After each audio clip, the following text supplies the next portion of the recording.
He spent 3 years of his life documenting every rock in this game, every tree, every monster spawn. And now he's woken up inside it, barefoot in the mud. And that knowledge is the only thing separating him from death in 6 hours. Daniel So opens his eyes. 2 moons hang above him. The red one is on top. The gray one is lower and to the right, a 40-degree angle. His brain wakes up before his body does and gives him the answer. The hungry phase. 6 hours until the predators emerge.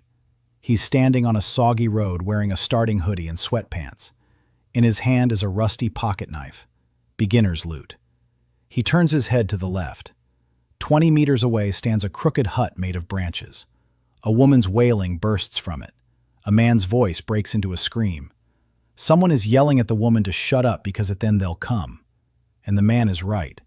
The long-armed ones can hear a sound from 300 meters away. But the entrance to the hut faces east, and that's a death sentence. Night waves in the launch zones always come from the east. The door will be the first to be destroyed. Daniel could go over there, explain, reorient the entrance, set up a noise trap 30 meters away, throw bundles of dry grass to create a slowing barrier. But he has 6 hours. In 6 hours, he won't save these people or himself. He wipes the rain from his face, and he walks. Not toward the hut, toward the northwest. There, 40 minutes away, is an iron ore spawn. He knows this because for 3 years he documented every spawn in Arcadia 7. He knows this game better than those who created it. And right now, that knowledge is the only thing standing between him and death. His feet sink into the mud. That's just how the game works. New players spawn barefoot and only get shoes after their first craft. He counts his steps. At the 120th step, he turns into the forest, a level 1 contaminated zone. The leaves are speckled with brown spots.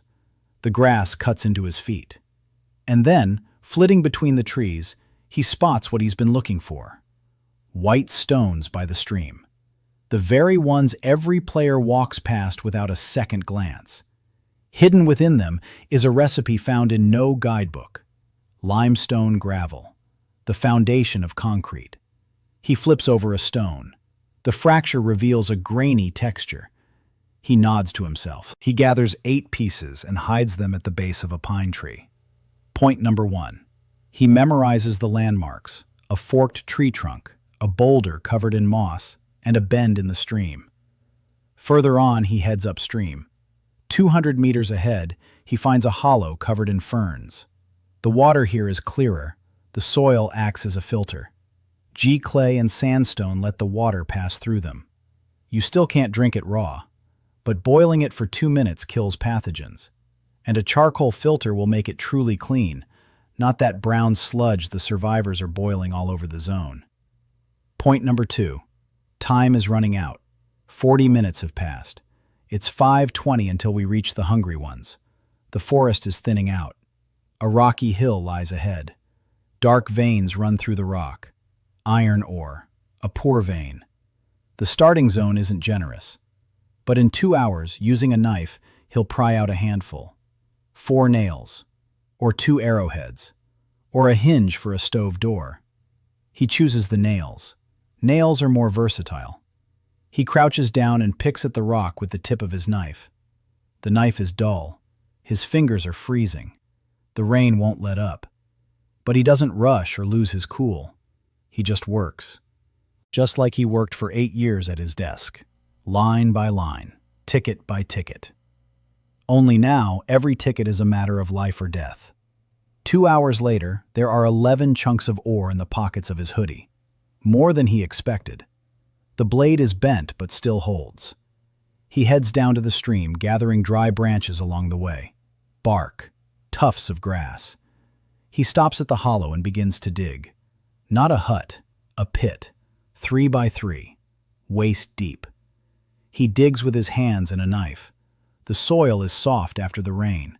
That's a plus. An hour later, the pit is ready. He covers it with a frame of branches and a layer of bark. On top, moss and grass. From the outside, it looks like a small mound. The entrance is narrow. There's no entrance from the east. He smirks. a habit. Inside, he builds a tiny fire. The smoke attracts sniffers, but only if the plume is higher than 3 meters. The shelter is buried deep. The smoke gets trapped in the bark and moss. It's not visible from above.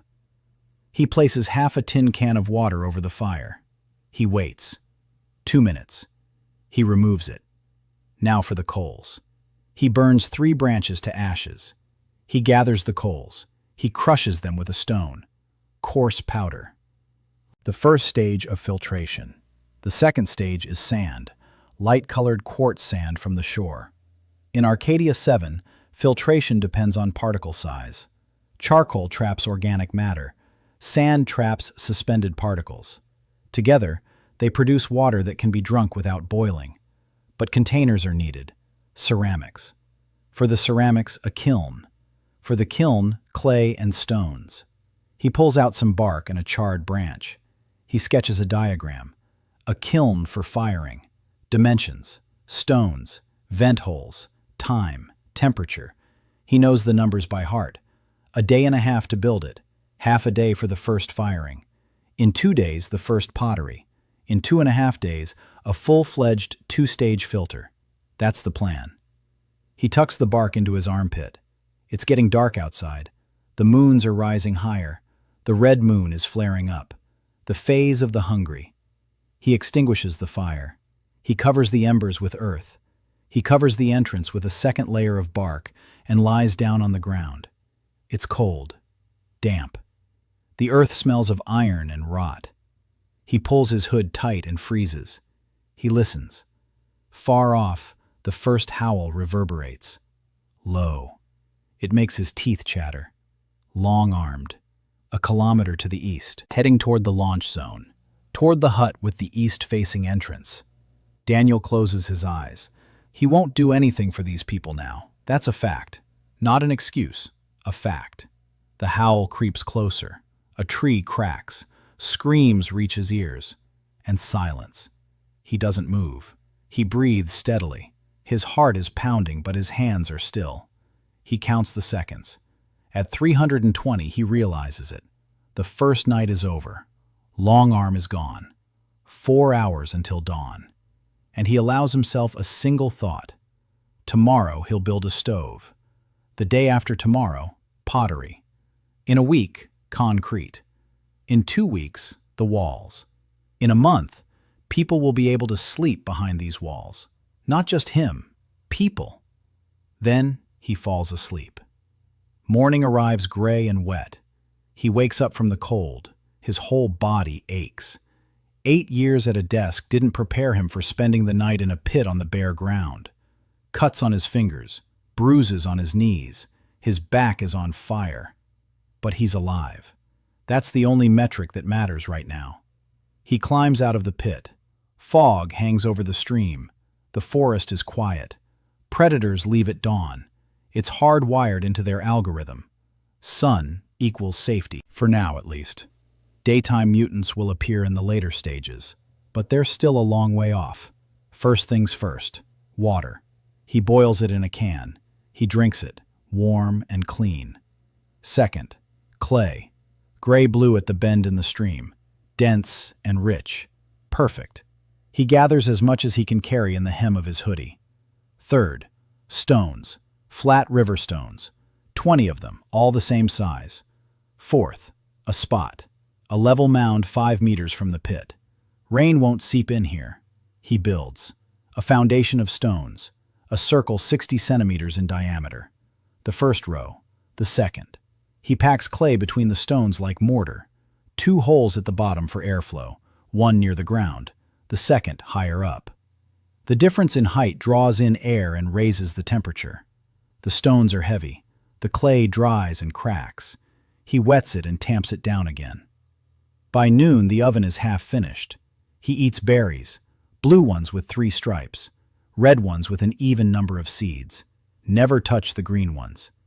This knowledge saves lives, but it's not in any tutorial, only in his personal wiki. 1,200 pages on the hard drive in his apartment in Seattle, in the apartment where his body now lies on the floor. He pushes that thought aside. Not now. By evening on the second day, The kiln is standing, rough. The stones are crooked, the clay is cracked, but that doesn't matter. What matters is the temperature inside. He loads the firewood, he lights it. The first firing goes on all night. He sits nearby and tends the fire. A twig every 20 minutes, 800 degrees. He judges by the color. If the wall glows dark red, that means the threshold has been reached. At dawn, he takes out the first batch. 2 ceramic buckets. Rough, crooked, but intact. No cracks. He taps the side with his knuckle. The sound is clear and ringing. The firing was a success. 1 second of satisfaction. Then he takes the buckets and heads to the stream. The filter. The top bucket with a hole in the bottom. A layer of charcoal. The bottom one is intact. A layer of sand. Water pours in from the top, runs through the charcoal, drips through the hole, passes through the sand, collects at the bottom. He pours in murky river water, waits.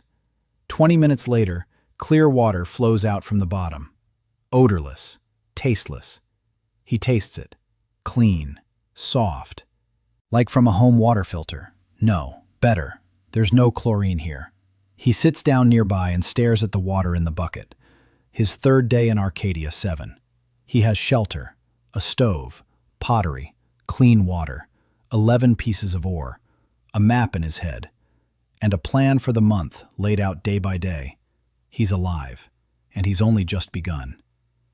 On the 4th day, 2 people come to Daniel's pit, a man and a woman. The man is tall and thin. His clothes are torn, his hands are scraped. The woman is shorter, slender wrists. Her fingers are smeared with something dark. Coal. She's holding a broken stick in her hand as a weapon. Daniel recognizes them. They're from that hut, so 2 out of 5 survived. The man says they've been walking west for 2 days, that their hut was destroyed on the first night, that 3 died, that they smelled the smoke from his fire in the morning and followed the scent. The woman is silent. She looks at Daniel's pit and the stove next to it. There is no fear on her face, just exhaustion. The deep, numbing exhaustion of someone who hasn't slept properly in 2 weeks. Daniel doesn't invite them inside. First, he asks what they can do. A man named Taeseong says that before the transfer, he worked as a manager at a logistics company. In the game, he'd only managed to get through the tutorial. The woman remains silent. Daniel asks again. She looks up. She says her name is Hana Park, that she used to do freelance illustrations for webtoons, that she was useless in the group, that she can't do anything. Daniel looks at her hands, then at the broken stick she's holding. There are lines scratched into the stick. These aren't random scratches. It's a rough map of the area. Hana had instinctively sketched the path they'd taken, every turn, every landmark. Daniel takes the stick from her and examines the lines. The accuracy is astonishing. She even marked the slope of the terrain using strokes of varying thickness. He tells her that she isn't useless, that she just did something no one else in this zone can do. Hana looks at him, confused. Daniel leads them to the filter. He pours water into a wooden mug, a rough mug he carved with a knife from a piece of birch trunk, and hands it to Hana. She drinks.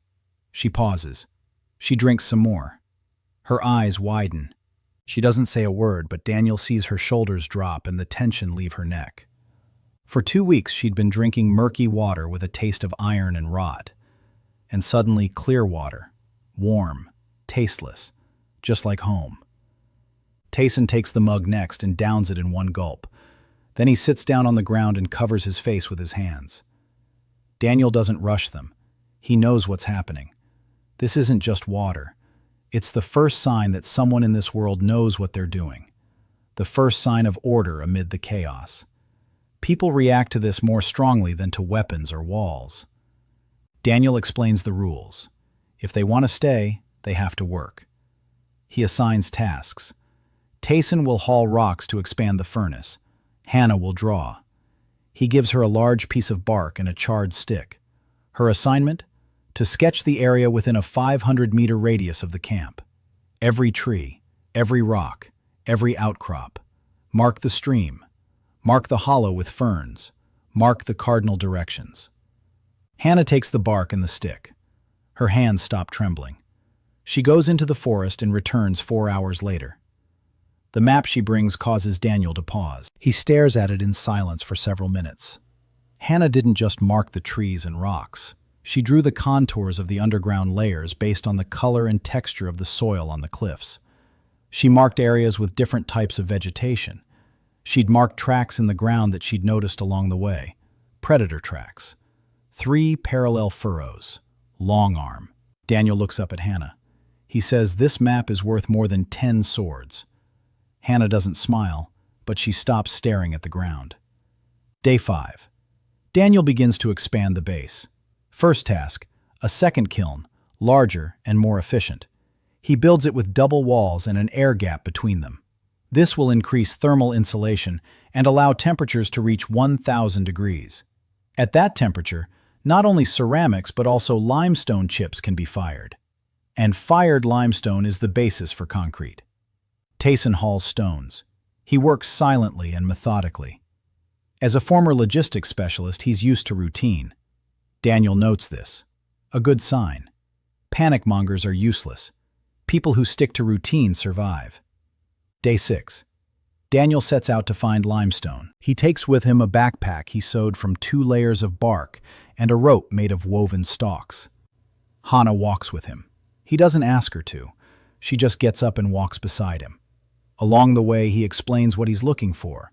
White stones with a grainy texture.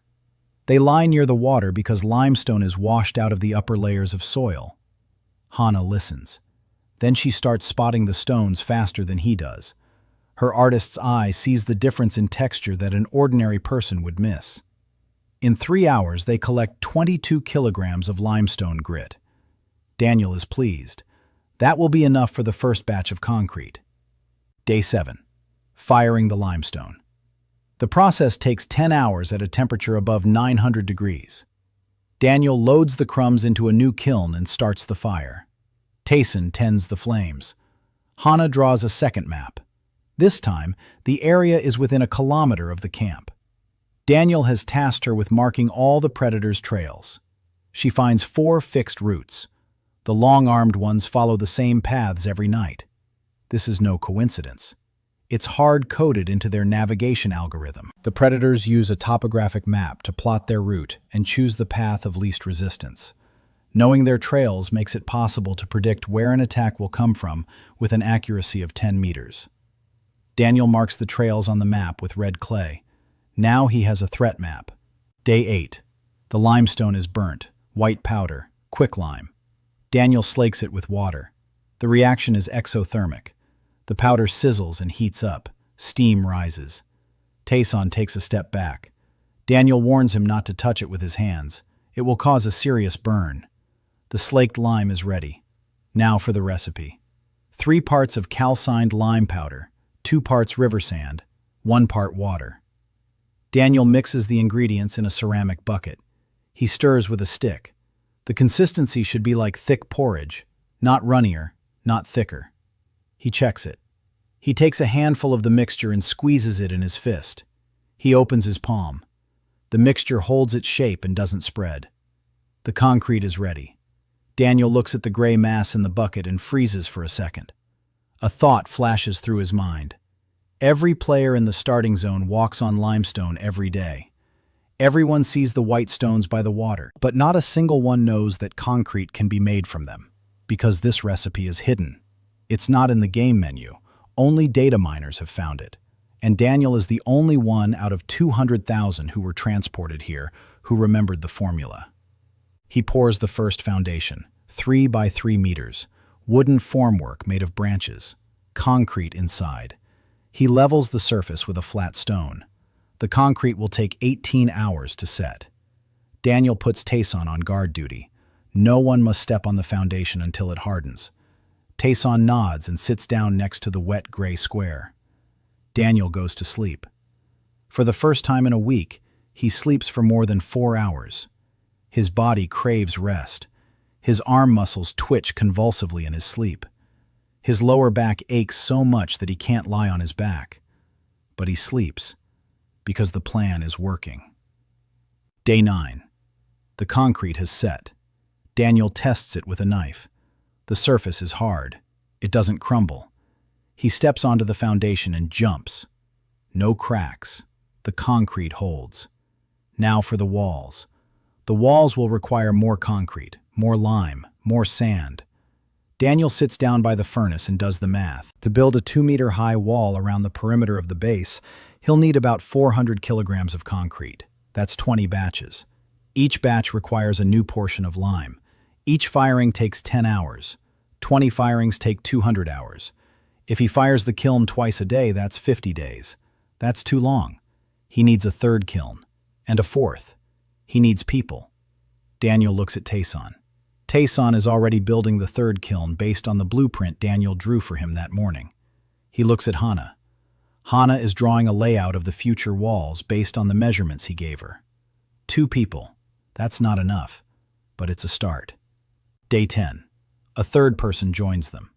A tall woman with tanned skin and short, light-colored hair. She's limping. Her left leg is bandaged with a dirty rag. Daniel sees that the bandage is soaked with something greenish, an infection. The woman says her name is Emily Wright, that she's a former national in Colorado. She says she's been surviving alone for 3 weeks. She says she's been drinking water from puddles. She says her leg became infected 5 days ago and she can no longer walk quickly.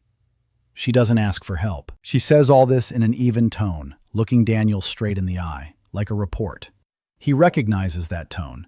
That's how people speak who are used to fending for themselves and have already decided they're going to die, but want to die standing up. Daniel silently points to a log by the campfire. Sit down. Emily sits down. He unwraps the bandage on her leg. A wound on her shin, a laceration, inflamed edges, pus. But the bone is intact and the tendons are undamaged. He rinses the wound with boiled water. He takes a bunch of a certain herb he gathered by the stream. He knows that on Arcadia 7, this herb has a mild antibacterial effect. It's not medicine, but it's better than nothing. He applies it to the wound. He bandages it with a strip of clean fabric from his hoodie. He'd cut off the sleeve that very morning, anticipating that he'd need the fabric. Then he leaves for an hour. The 11th day.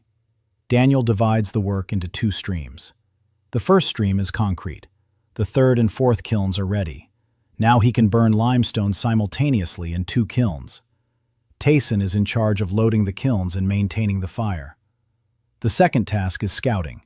Emily heads north every morning for 3 hours. Her mission is to find sources of resources they don't yet have. Copper, flint, high-quality clay. Her leg is healing. Herbal compresses aren't a miracle cure, but they've slowed the infection. Emily moves cautiously but confidently. The forest is her natural habitat. She notices things that Daniel overlooks. Tracks of small animals, birds' nests, mushroom mycelium under the roots. The third stream is cartography. Hana works every day. The area on the map is growing. By the 11th day, she had mapped an area 2 kilometers from the camp. Daniel is pouring concrete into the walls. The method is simple but labor-intensive. Wooden formwork. 2 panels made of branches tied together with rope.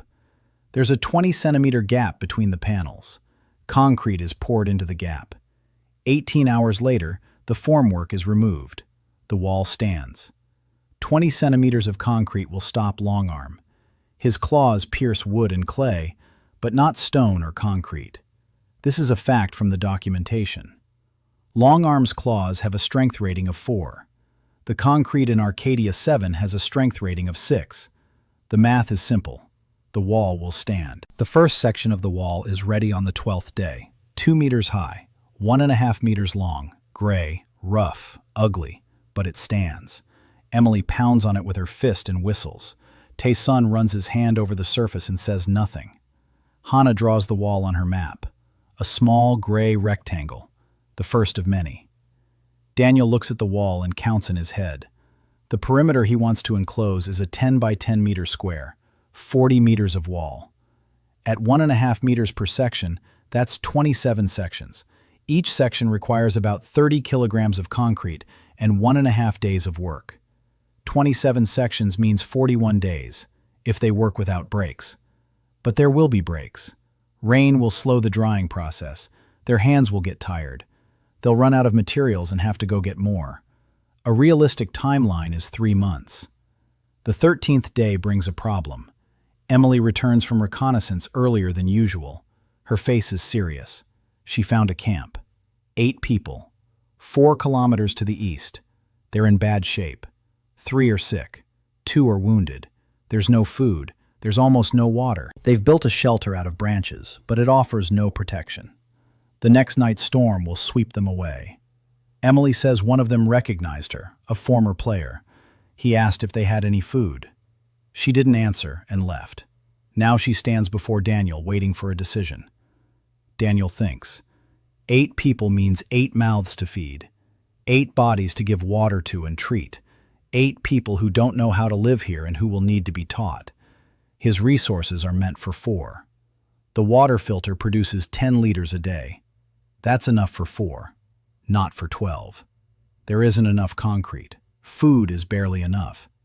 Every rational argument says no, not now. Later, when the walls are ready. When there are more resources. When it's safe. Daniel is silent for a minute. Then he tells Emily that tomorrow morning they'll go to that camp. They'll take 3 liters of clean water and a day's supply of berries with them. They'll show those people how to build a simple filter, how to identify edible berries, how not to build an entrance facing east. If any of them want to come here and work, they can come. If not, they'll at least gain knowledge that will help them survive. Emily asks why. Daniel answers simply, because dead people won't build walls, and he needs builders. Day 14. Daniel, Emily, and Sod are heading to the eastern camp. Hana and Taeseong stay at base camp. Hana continues mapping. Taeseong burns limestone. The journey takes a little over an hour. Emily leads the way. She moves through the forest almost silently. Daniel tries not to fall behind. His body is still weaker than he'd like. His leg muscles are burning after half an hour of walking. He makes a mental note. He needs to incorporate physical exercise into his daily routine. Without at least a basic level of fitness, he won't be able to keep up. The camp looks worse than he expected. A shelter made of branches. 8 people are underneath it. 3 are lying on the ground. Their faces are ashen. Dehydration. 2 are sitting with their wounds wrapped in rags. The remaining 3 stand in a huddle, looking at Daniel and Emily with an expression he's seen in disaster documentaries. A mixture of hope and utter indifference. When a person is so exhausted that they no longer care whether they'll be helped or not. Daniel doesn't say a word. He sets a container of clean water on the ground. He says it's filtered water, safe, drinkable. One of the men standing there in his 30s takes the container. He drinks. He passes it to the next person. When the water makes its way around the circle and reaches the sick people lying on the ground, Daniel kneels down beside them. He examines them. 3rd stage dehydration. One woman has a fever. Another man has inflamed eyes and cracked lips. A 3rd just lies there, unresponsive. Daniel says they need to drink every hour, in small sips, not all at once, and that he'll show them how to make a filter so they can get clean water on their own. For the next 3 hours, Daniel teaches them. He shows them how to assemble the simplest filter from 2 empty tin cans lying by the shed. How to fill one can with charcoal and the other with sand. How to burn a hole in the bottom of the top can with a hot stone. How to put the system together. How to pour in the water. 5 of the 8 people are watching closely. 1 even follows along with him. A young man in his 20s with a broken nose. He introduces himself as Minho, a former engineering student in Seoul. His hands move with confidence.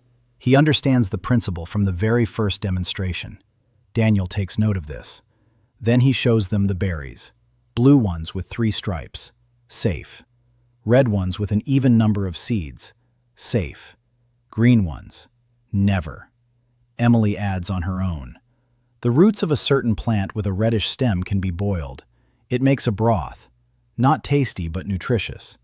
She discovered this through trial and error during 3 weeks of surviving alone. Before leaving, Daniel tells the man who was the first to fetch water that if they want to come to his camp, they can. Head west. It's an hour's walk. Turn south at the stream. Look for a pit covered with bark next to 4 fire pits. There's one condition. Everyone who comes has to work. No work, no place to stay. The man nods. Daniel and Emily leave. Day 15. 3 people from that camp arrive at the camp. Kang Minho, a woman named Yoon Hee, and a man in his 40s who introduces himself simply as Beck. They brought 4 tin cans with them, an axe with a cracked handle, and a coil of rope. Daniel welcomes them. He assigns a task to each of them. Minho goes to Taeseong to help with the stoves. Yoon Hee helps Hana with mapping. Beck hauls rocks and sand. The camp is growing. 7 people. Daniel takes stock of the resources. There won't be enough water now. A second filter is needed, and a third, and an expanded water supply system from the stream. Day 16. Daniel designs a water supply system. Not pipes. There isn't enough material for pipes. A canal. An open canal made of fired ceramic troughs that will carry water from the stream to the base. The slope is natural, 2 centimeters per meter. The distance to the stream is 200 meters. We'll need 100 troughs, 2 meters each. 100 troughs means 50 firings in the small kiln, or 25 in the large one. Minho listens to the calculation and suggests an improvement. Instead of separate troughs, make them in sections, 3 troughs in a single firing. Daniel looks at him. Then he nods. It's a good idea. It will cut the time by a third. The 17th and 18th days are spent making the troughs. The whole team is working on the pottery. They knead the clay. They shape it. They dry it. They fire it. By the evening of the 18th day, the first 30 troughs are ready. Daniel arranges them from the stream to the base. He checks the slope. He fills them with water. The water flows through the gutters in a thin stream, slowly but steadily. 300 liters a day. For 7 people, that's more than 40 liters per person per day. A surplus. For the first time in 18 days, Daniel feels he has a reserve. Not much, but it's there. Day 21. The 4th section of the wall is ready. The 5th has been poured. A third of the perimeter is complete. Daniel establishes a daily routine. Rise at dawn. Breakfast, berries and boiled roots. Then work until noon. Lunch, an hour's rest. Work until sunset. Dinner, free time until lights out. Lights out an hour before dark. Silence is mandatory after lights out. He explains why. Predators begin to emerge from their lairs 20 minutes before complete darkness. Any sound within a 300-meter radius attracts them. Silence means life. The team accepts the rules without objection. For now, at least. Daniel knows this won't last long. Day 22. Emily returns from a reconnaissance mission with news. She found a copper vein, 7 kilometers to the north, on the slope of a rocky hill. The vein isn't rich, but it's consistent. According to the Arcadia 7 map, copper veins in the northern sector are replenished every 72 hours at 4 a.m. That means every 3 days they can go there and extract a new batch. Copper is the next level. Without copper, there's no wire. Without wire, there's no electricity. Without electricity, there's no light. Without light, night guard shifts are torture. Daniel sends Emily and Minho to get copper the next morning. Day 23. While Emily and Minho are out gathering copper, Daniel works on a project he's had in mind since day 1. A spring-powered turret. Not electric, there's no electricity yet, but mechanical. The principle is simple. A crossbow mechanism mounted on a rotating platform. The trigger is attached to a tension cord. The cord runs along the perimeter at a height of 20 centimeters above the ground. A predator brushes against the cord. The cord tightens. The trigger is activated. The bolt flies. The stopping power is modest, but the hardened steel bolt with a serrated tip pierces the Longarms' hide in vulnerable areas. The neck, the belly, and the groin. A single bolt won't kill it, but it will slow it down. And slowing it down means time. Time means life. Daniel spends the entire day. By evening, the turret is ready. A rough wooden frame, a spring made of twisted steel wire, a bolt made from a turned iron rod, a rotating platform made of 2 flat stones with clay between them. He places the turret at the corner of the finished section of the wall. He pulls the string taut. He tests it. He pulls the string. The mechanism fires. The bolt flies out and buries itself in a tree trunk 5 meters away. Taeseong, who is standing nearby, instinctively takes a step back. Daniel walks over to the tree and examines the impact site. The bolt has penetrated 2 centimeters. Not bad. Not bad for a first prototype. He makes a mental note. Strengthen the spring. Increase the bolt's length. Add fins to stabilize the flight. Day 24. Emily and Minho return with the 14 pieces of copper ore. Emily also brought back the pelt of a small predator she killed on the way back. Class, runner. Small, about the size of a large dog. Solitary, not dangerous to a group, but deadly to a lone traveler. Emily killed it with a spear she made herself from a long branch and a sharpened stone. The runner's pelt is useful, durable and waterproof. It can be used to make a rain poncho, or a carrying bag, or a covering for a weapon's hilt. Daniel gives the hide to Hana. He asks her to cut it into strips and dry them. Hana nods and takes the hide. A day later, the strips are hanging on a rope between 2 trees, drying in the wind. The 25th day. Daniel smelts copper ore. This requires a temperature higher than 1080 degrees. An ordinary furnace won't cut it. He modifies a large furnace. He adds bellows, the simplest kind made from the runner's hide stretched over a wooden frame with a valve. Minho pumps the bellows. Air is blown into the furnace through a clay tube. The temperature rises. The stones inside the furnace no longer glow dark red but orange. Daniel loads the copper ore. He waits. 4 hours later, a puddle of molten copper glistens at the bottom of the furnace. It's small, 300 grams, but it's copper, real copper. He pours it into a clay mold, a long, thin ingot. When the ingot cools, Daniel picks it up and begins to pull it through a hole in the stone. He drilled the hole beforehand, 4 millimeters. The ingot stretches. It gets thinner, longer. Wire, copper wire, 1 meter, 2, 3, 6 meters of thin copper wire from a single ingot. Day 26. Daniel is building a generator. Not a real generator. The game doesn't require a real generator. It requires the right combination of components. A rotating wheel, copper windings, a magnetic core. He'll make the spinning wheel from a water wheel on the stream. He has the copper winding, the magnetic core. That's the problem. There are no magnetic ores in the starting area.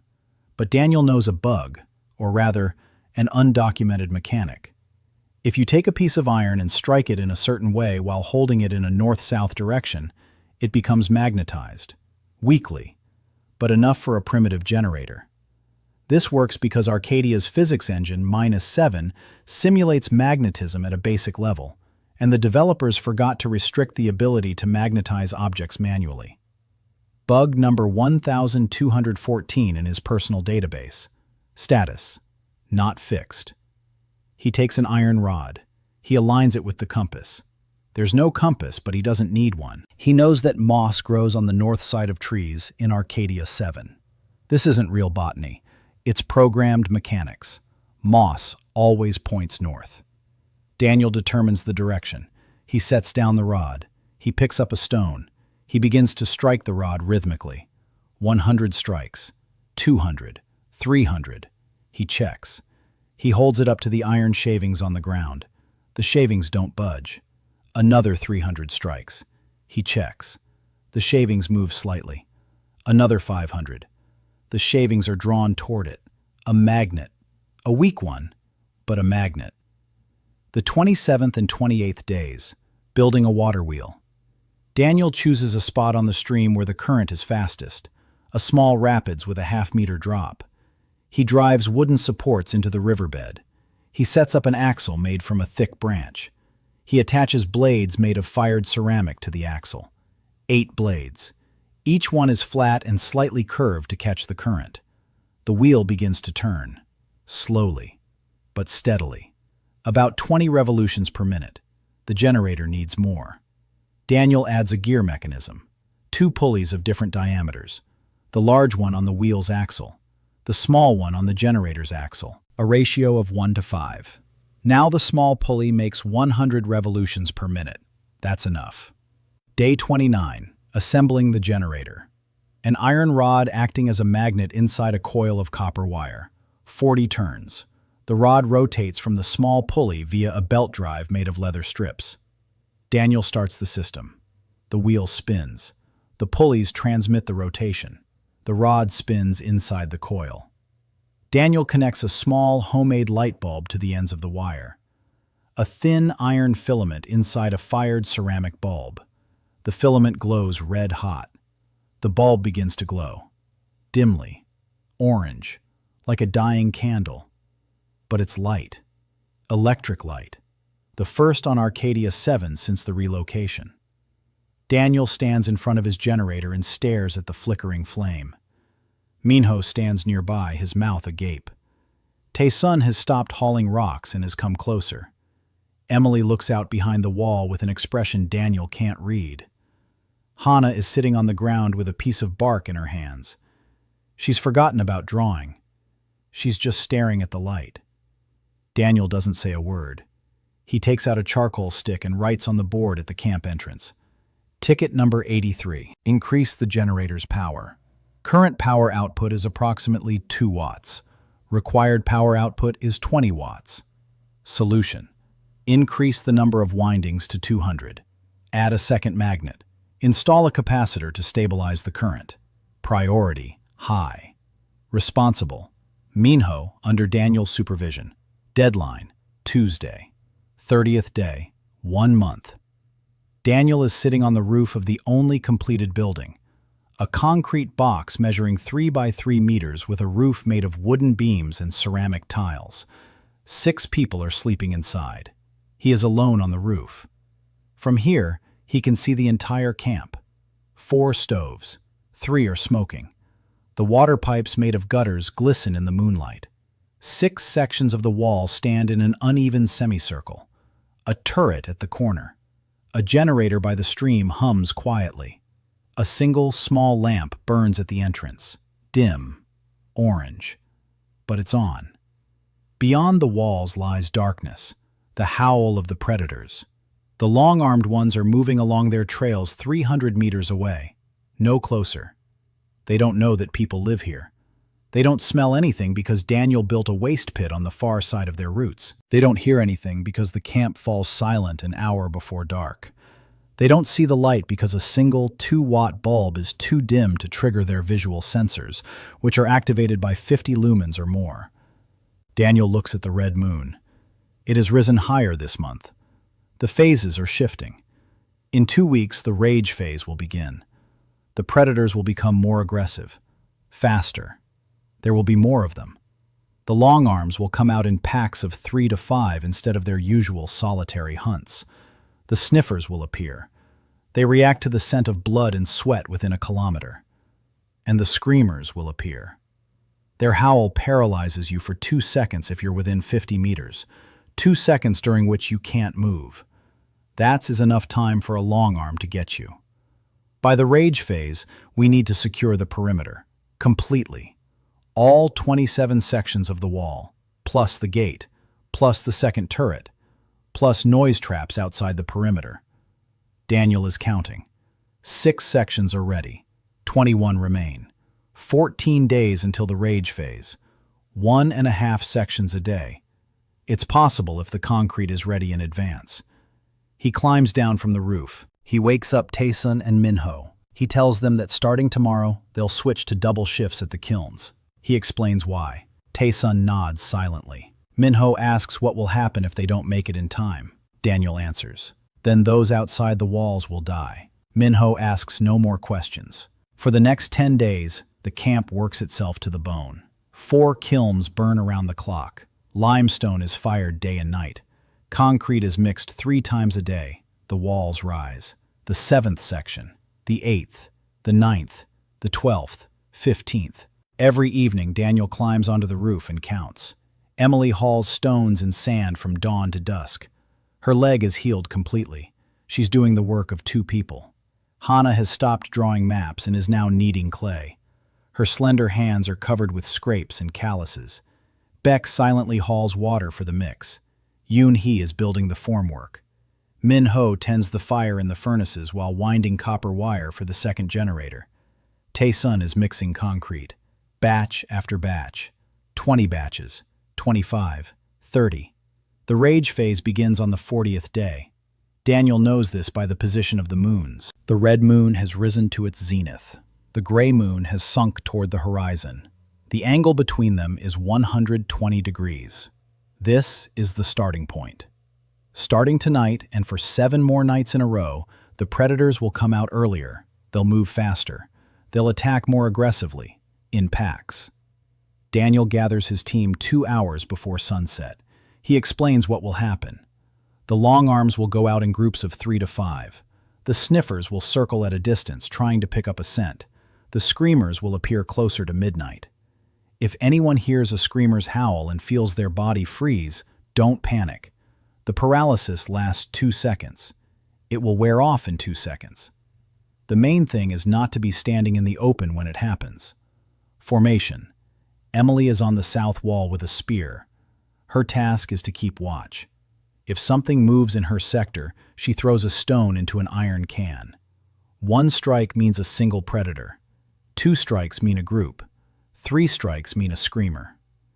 Minho is on the east wall. Same system. Beck is on the west wall. Taeseong is at the gate. Hana and Yoon-hee are inside by the campfire. Their job is to keep the fire going and be ready. Prepare the torches. If the wall is breached, the torches are the last line of defense. Longarm class predators avoid open fire. They aren't afraid of it, but they avoid it. Their behavioral algorithm assigns a negative weight to fire when selecting a target. Daniel will be on the roof of the central building. From there, he can see the entire perimeter. He's coordinating. It's getting dark. The gates are closed. The bolt is down. The lights are off. Even the generator's small light bulb is turned off. It's pitch black inside the walls. Daniel sits on the roof and stares into the darkness. His eyes adjust in 10 minutes. The 2 moons provide enough light to make out silhouettes. Silence. The wind rustles the treetops beyond the perimeter. A stream murmurs somewhere to the left. The generator isn't humming because Daniel shut off the water wheel for the night. Any mechanical sound is a risk. The first hour passes quietly. Daniel counts the minutes. At the 73rd minute, he hears a crack. Distant. The eastern sector. A branch snapped under a heavy body. Minho on the eastern wall tenses up. Daniel sees his silhouette freeze. They wait. Another crack. Closer. Then a rustling. A heavy body is pushing through the underbrush. Not just 1, 2, 3. 3 Longarms are coming from the east.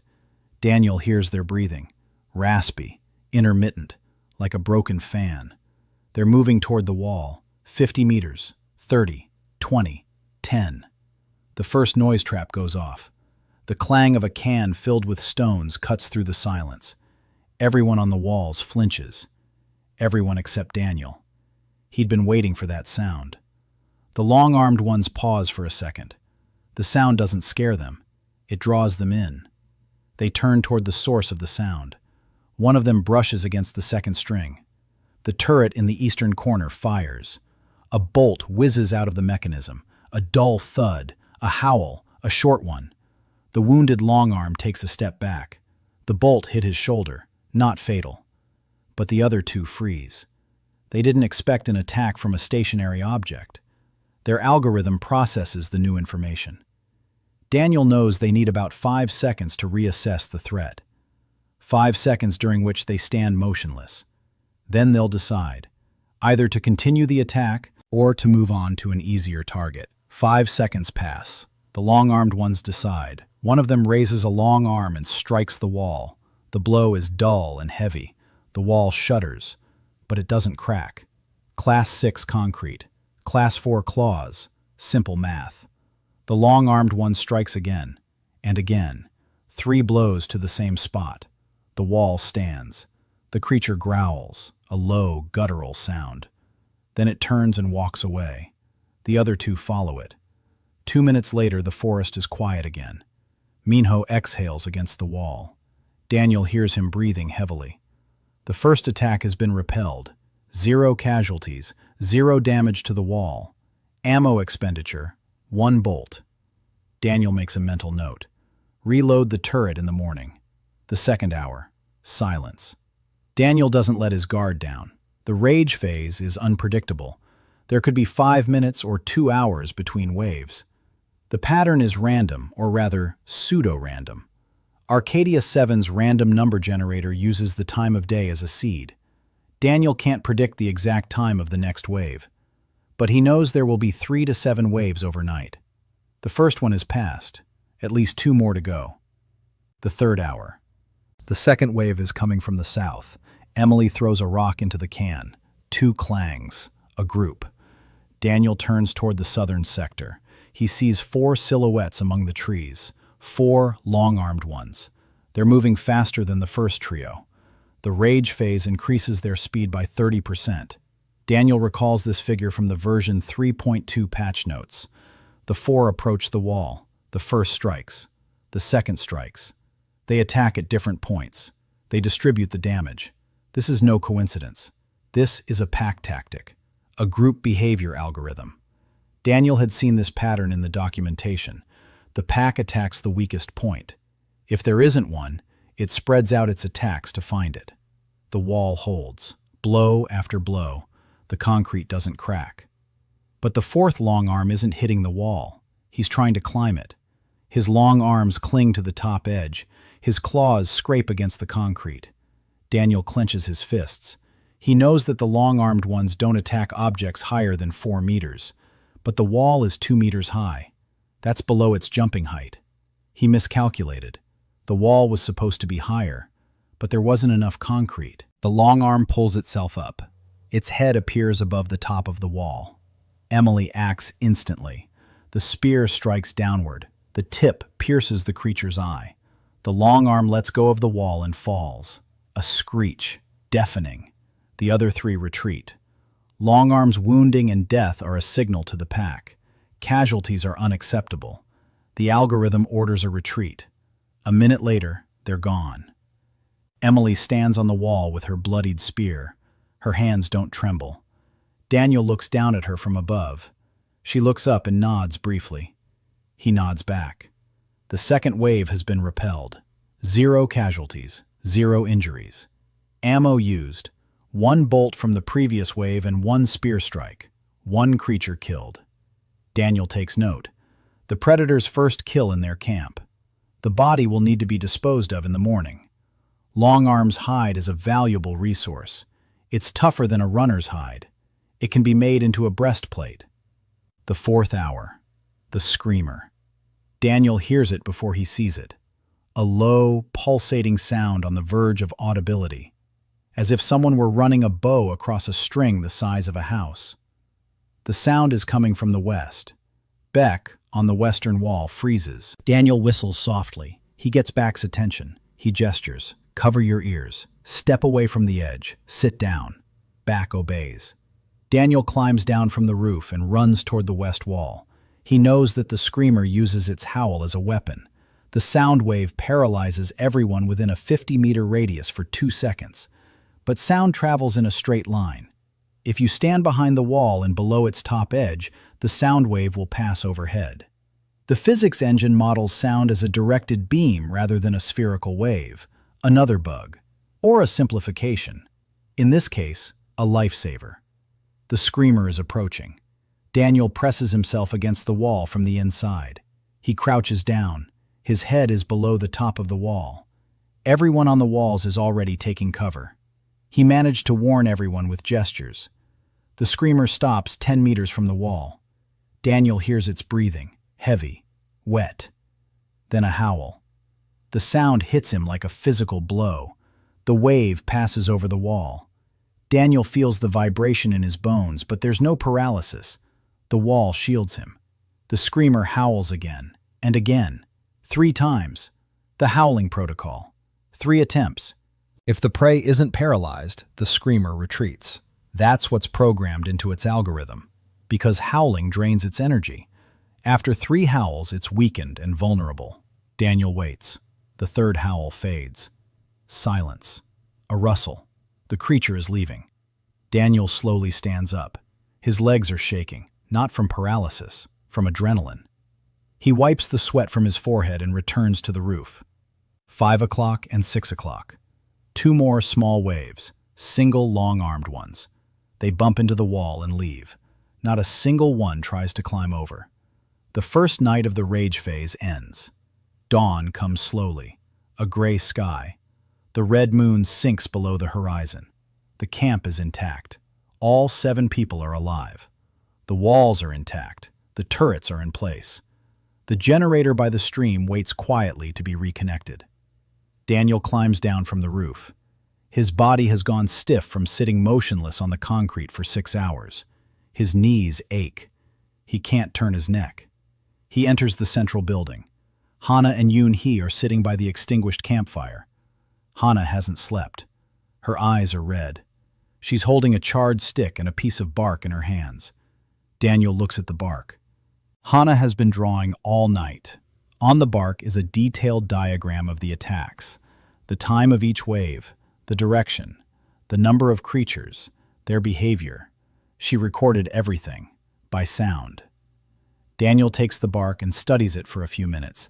Then he says it's a combat log, and that starting today, Hana will keep it every night. Hana nods. Her hands stop trembling.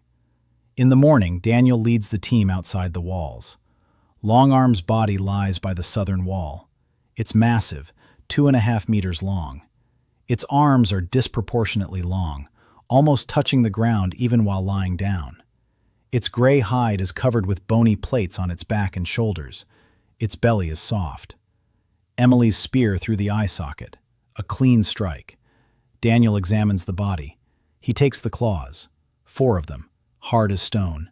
They can be used to make arrowheads or scrapers for processing hides. He takes the hide, a whole one. Minho and Taeseong help him remove it and stretch it over a frame to dry. Daniel carefully separates the bone plates from the hide. They'll be used to reinforce his breastplate, or to reinforce his shield. The next 6 nights follow a similar pattern. Waves come. The walls hold. Turrets shoot down stragglers. Emily and Beck stand guard with spears on the walls. The screamers howl. The team hides behind the wall and waits. No one is injured. No one is paralyzed. The system works. By the 4th night, the team stops being afraid. Not because it's become less scary, but because fear has become routine. They know their positions. They know what to do for every type of attack. They know the walls will hold. This isn't bravery. It's habit. A habit based on a system built by a man who spent 8 years documenting this game. On the 7th night of the rage phase, Daniel hands command over to Minho for the first time. He climbs down from the roof and goes to sleep in the central building. He hasn't slept properly for 6 nights. His body is giving out. His hands are shaking. His vision is blurry. He is physically unable to spend another night on the roof. Minho sits on the roof and coordinates. Emily is on the south wall. Beck is on the west wall. Taeseong is at the gate. Hana is keeping the log. Everything is going according to plan. The night passes without incident. Just one minor disturbance from 2 lone longarms. They leave after their first contact with the wall. In the morning, Minho comes down from the roof with a feeling he's never known before. He made it through, without Daniel. The system works even without its creator. That's the whole point. The rage phase ends on the 47th day. Everyone is alive, all 7 of them. Daniel stands on the roof and looks down at the camp. Down below, Emily is cleaning her spear. Taeseong is stoking the fire under the stove. Minho is checking the generator. Beck is hauling water. Yoon-hee is washing rags in the stream. Hana is sitting by the wall, drawing. Not a map, not a diagram. Emily's face. Just because she can. Daniel watches her and, for a second, forgets about the tickets. Then he remembers. Ticket number 114. Wall height. Current, 2 meters. Required height, 3.5. Solution. A concrete block extension along the top edge. Priority. Critical. A lesson from the rage phase. The walls were too low. Longarm almost climbed over them. Next time, they have to be higher. Always higher. Daniel climbs down from the roof and walks over to the bulletin board with the tickets. He picks up a piece of charcoal, pie counts. Then he moves on to the next item, expanding the base. New people will come, he's sure of it. Word of a fortress where everyone survived the rage phase will spread quickly. We need more space, more water, more food, more walls. Day 47. Daniel is alive, his people are alive, and the work continues. Day 48. Daniel stands by the board with the tickets and counts. Raising the walls to 3.5 meters means another 27 sections, each 1.5 meters high. It will take as much concrete as was used for the entire first perimeter. But now he has 7 people and 4 furnaces. And experience. The first perimeter took 39 days. He plans to finish the second level of the walls in 20. At the same time, they need to solve the food problem. Berries and boiled roots are just survival, not life. People are losing weight. Taeseong has lost 7 kilograms in a month. Yoonhee's hair has started falling out. Protein deficiency. They need meat, or at least legumes. Daniel knows that wild beans grow in Arcadia 7. They grow on the southern slopes of the hills at an altitude of 200 to 400 meters. According to the in-game calendar, they ripen in April. According to his calculations, it's now the end of March. In 2 weeks, they'll be able to harvest the first crop. But to do that, they need to find a southern slope at the right elevation. He sends Emily south. Her mission? Find the hills, estimate the elevation, check for beans, mark the route, return before dark. Emily leaves at dawn and returns 4 hours before sunset. She found what they were looking for, a hill 9 kilometers to the southeast, altitude about 300 meters. The southern slope is covered with low shrubs. She isn't sure about the beans, but she saw pods on several bushes. Green, not ripe. Daniel nods. These are the ones. Wild beans from Arcadia 7. In 2 weeks, the pods will darken and become edible. One bush yields about 200 grams of dried beans. If there are 100 bushes on the slope, that's 20 kilograms. 20 kilograms of beans is a month's worth of protein for 10 people. Not a luxury, but a lifeline. At the same time, Daniel thinks about the greenhouse. Beans are a seasonal resource. They'll run out. We need to grow them. Arcadia 7 has farming mechanics, but they only become available after crafting certain tools. A hoe, a watering can, a garden bed, fertilizer. He can forge a hoe from iron, make a watering can from ceramic, dig the garden bed by hand. Fertilizer is a problem. In the game, fertilizer is made from compost. Compost is made from organic waste. He needs a compost pit with the right conditions: moisture, temperature, and aeration. The process takes 20 in-game days. Daniel starts the compost pit that same evening. The pit is 1 meter by 1 meter, half a meter deep. He tosses in berry scraps, root scraps, leaves, and grass. He pours water over it. He covers it with bark. In 20 days, it will be fertilizer. In 25, the first garden bed. In 35, the first harvest. He writes the dates on the board. The 50th day. People arrive at the camp gates. 5 of them. 3 men and 2 women. One of the men is holding a homemade axe. The others are unarmed. They stand in front of the concrete wall, looking up at it. Daniel watches from the roof. Emily stands on the wall with a spear. Taeseong is at the gate. Minho is behind the turret. The man with the axe shouts that they've heard about the fortress, that they've been walking for 3 days, that they have nothing, that they're ready to work. Daniel comes down and opens the gate. He talks to each of them individually. That's his method. No group meetings, one-on-one conversations. He looks them in the eye. He listens. He asks 3 questions. What could you do before the transfer? What have you been doing for the past 2 weeks? What are you willing to do here? The first man is a former construction worker from Incheon. His hands are like shovels. Daniel gives him a shovel and sends him to dig the foundation for the second building. The second man is a former chef. Daniel pauses for a second. A chef. A man who knows how to cook something edible from a minimum of ingredients. He sends him to the campfire and tells him that starting tomorrow, he's in charge of the kitchen. The third man is young, about 20, quiet, stares at the floor, a former gamer. Before he hadn't held a job. He lived with his parents. He played 16 hours a day. Daniel asks what game he played. The guy replies that it was Arcadia 7, 3,000 hours. Daniel asks about his ranking. The guy says he was in the top 500 for PvP. His name is John Dong-hyuk. Daniel looks at him intently. Then he says that PvP is useless here, but his reflexes and knowledge of the predator's habits are useful. He puts Dong-hyuk on night watch. 2 women. The first is a former accountant. Quiet, meticulous. She has a habit of counting. Daniel assigns her to keep track of resources, how much concrete is left, how much lime, how much food, and how much water is consumed each day. Every evening she'll give him a report. The second woman.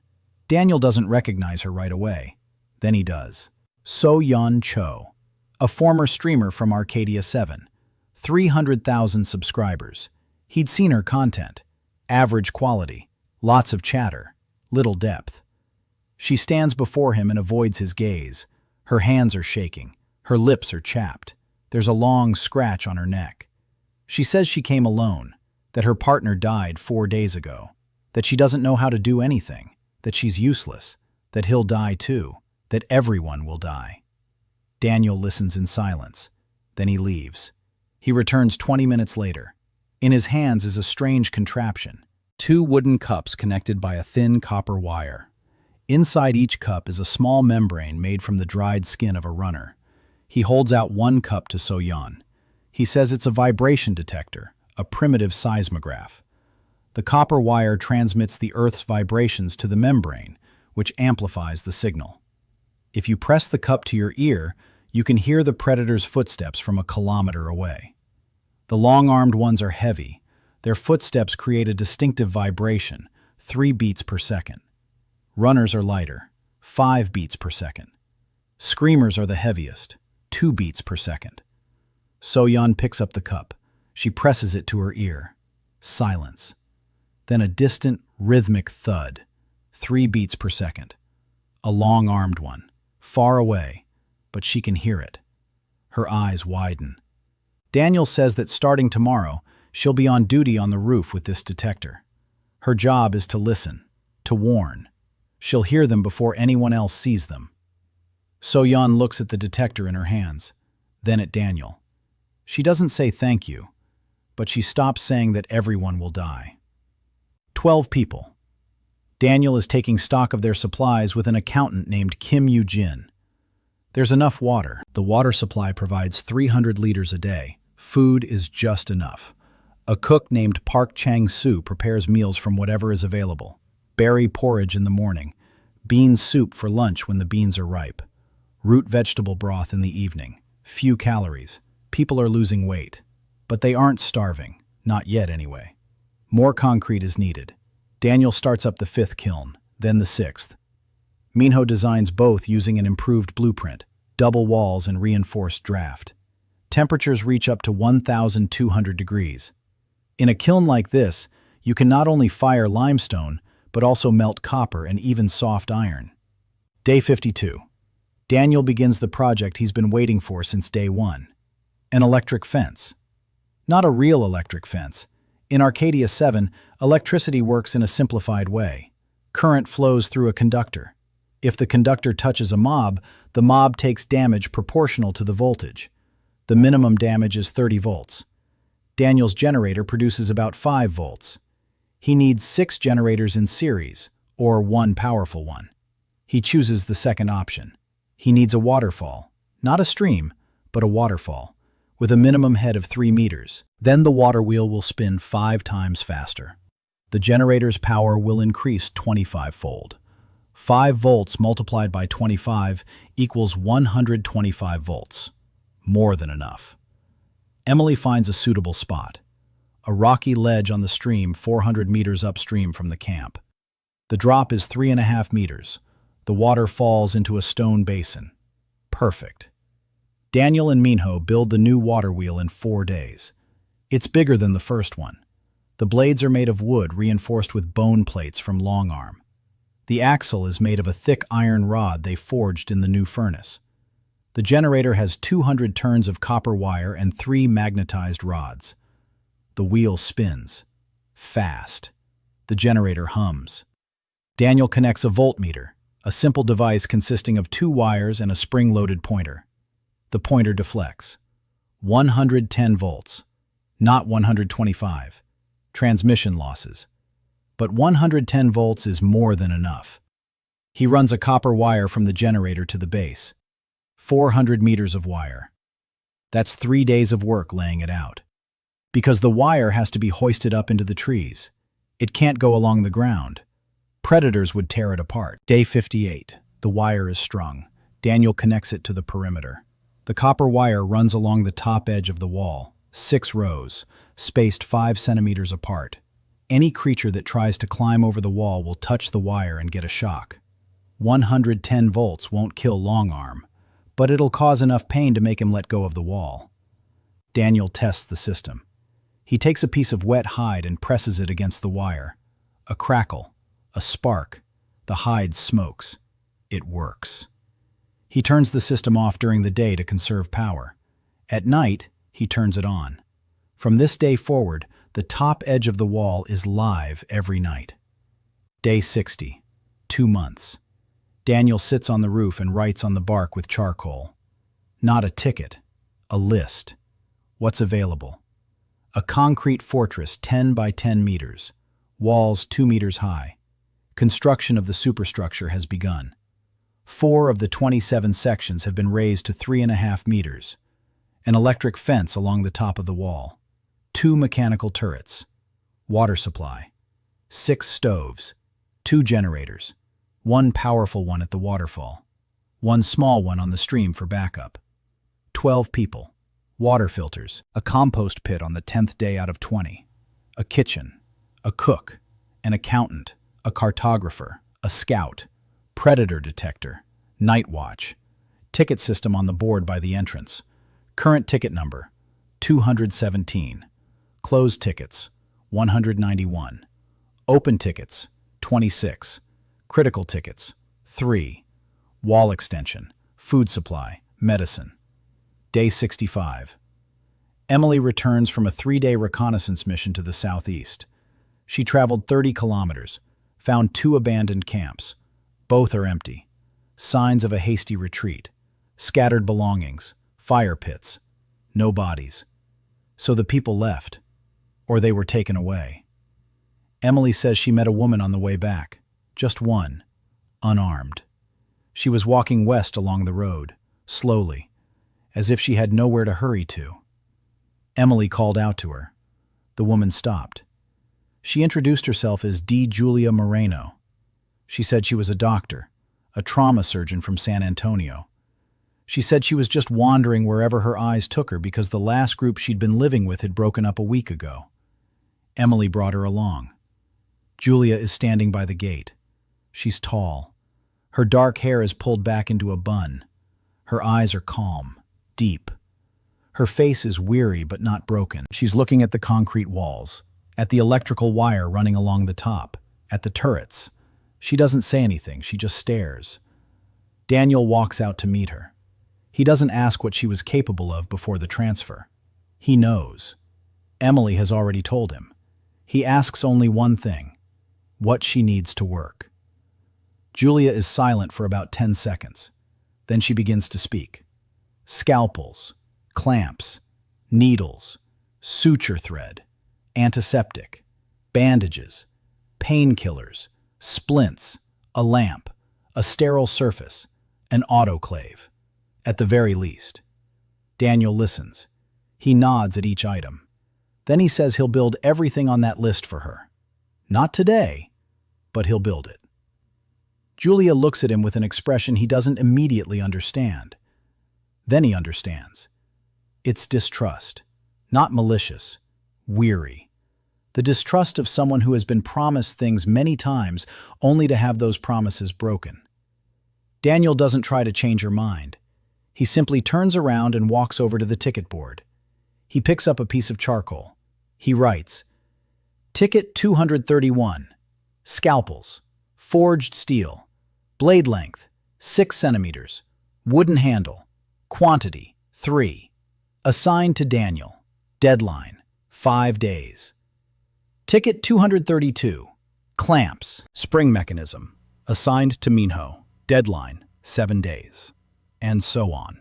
12 tickets, one after another. Julia walks up to the board and reads them. Then she turns to Daniel. She says nothing, but the distrust in her eyes lessens slightly. For the next 10 days, Daniel works at the medical station. He forges the scalpels himself. In the 6th furnace. The temperature is 1,200 degrees. The iron glows white hot. He pulls it out with tongs made of wrought iron that he crafted last week. He places it on the anvil. The anvil is a flat stone weighing 40 kilograms. He strikes it with a hammer. The hammer is a stone set in a wooden handle. Blow after blow. The blade stretches out, thin, sharp. He sharpens it on a wet stone, tests it on a strand of hair. The hair is cut, sharp enough for surgery. 3 scalpels in 3 days. The handles are made of turned wood wrapped in a strip of leather. Julia takes the first scalpel. She weighs it in her hand. She makes a test cut on a piece of hide. She nods. The balance is good. The blade is even. She doesn't say thank you. She says she needs another one with a curved blade for internal incisions. Minho makes the clamps. A spring mechanism made of steel wire, 2 levers with a toothed grip. Fine work. Minho messes up the first 4 attempts. The 5th one works. The clamp holds the fabric firmly and doesn't slip. Daniel makes the needles from the thinnest pieces of wire. He heats them. He stretches them. He bends the tip into a hook. He pierces the eye with a red-hot awl. Thread is a problem.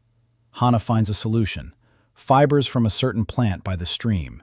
They're thin and strong. If woven into 3 layers, they form a thread that can withstand tension. It's not silk, but it'll work for stitches. Antiseptic. Daniel builds a still, a ceramic flask with a tube to carry off the vapor. The vapor passes through a cooling coil made of copper wire and condenses. If you pour fermented berry pulp into the flask, the output will be alcohol, about 40% proof. Not ideal, but sufficient for treating wounds and sterilizing instruments. Autoclave, the most complicated part. Daniel is building it from a large ceramic vessel with an airtight lid. The lid is sealed with clay and secured with iron clamps. Inside is a grate on legs.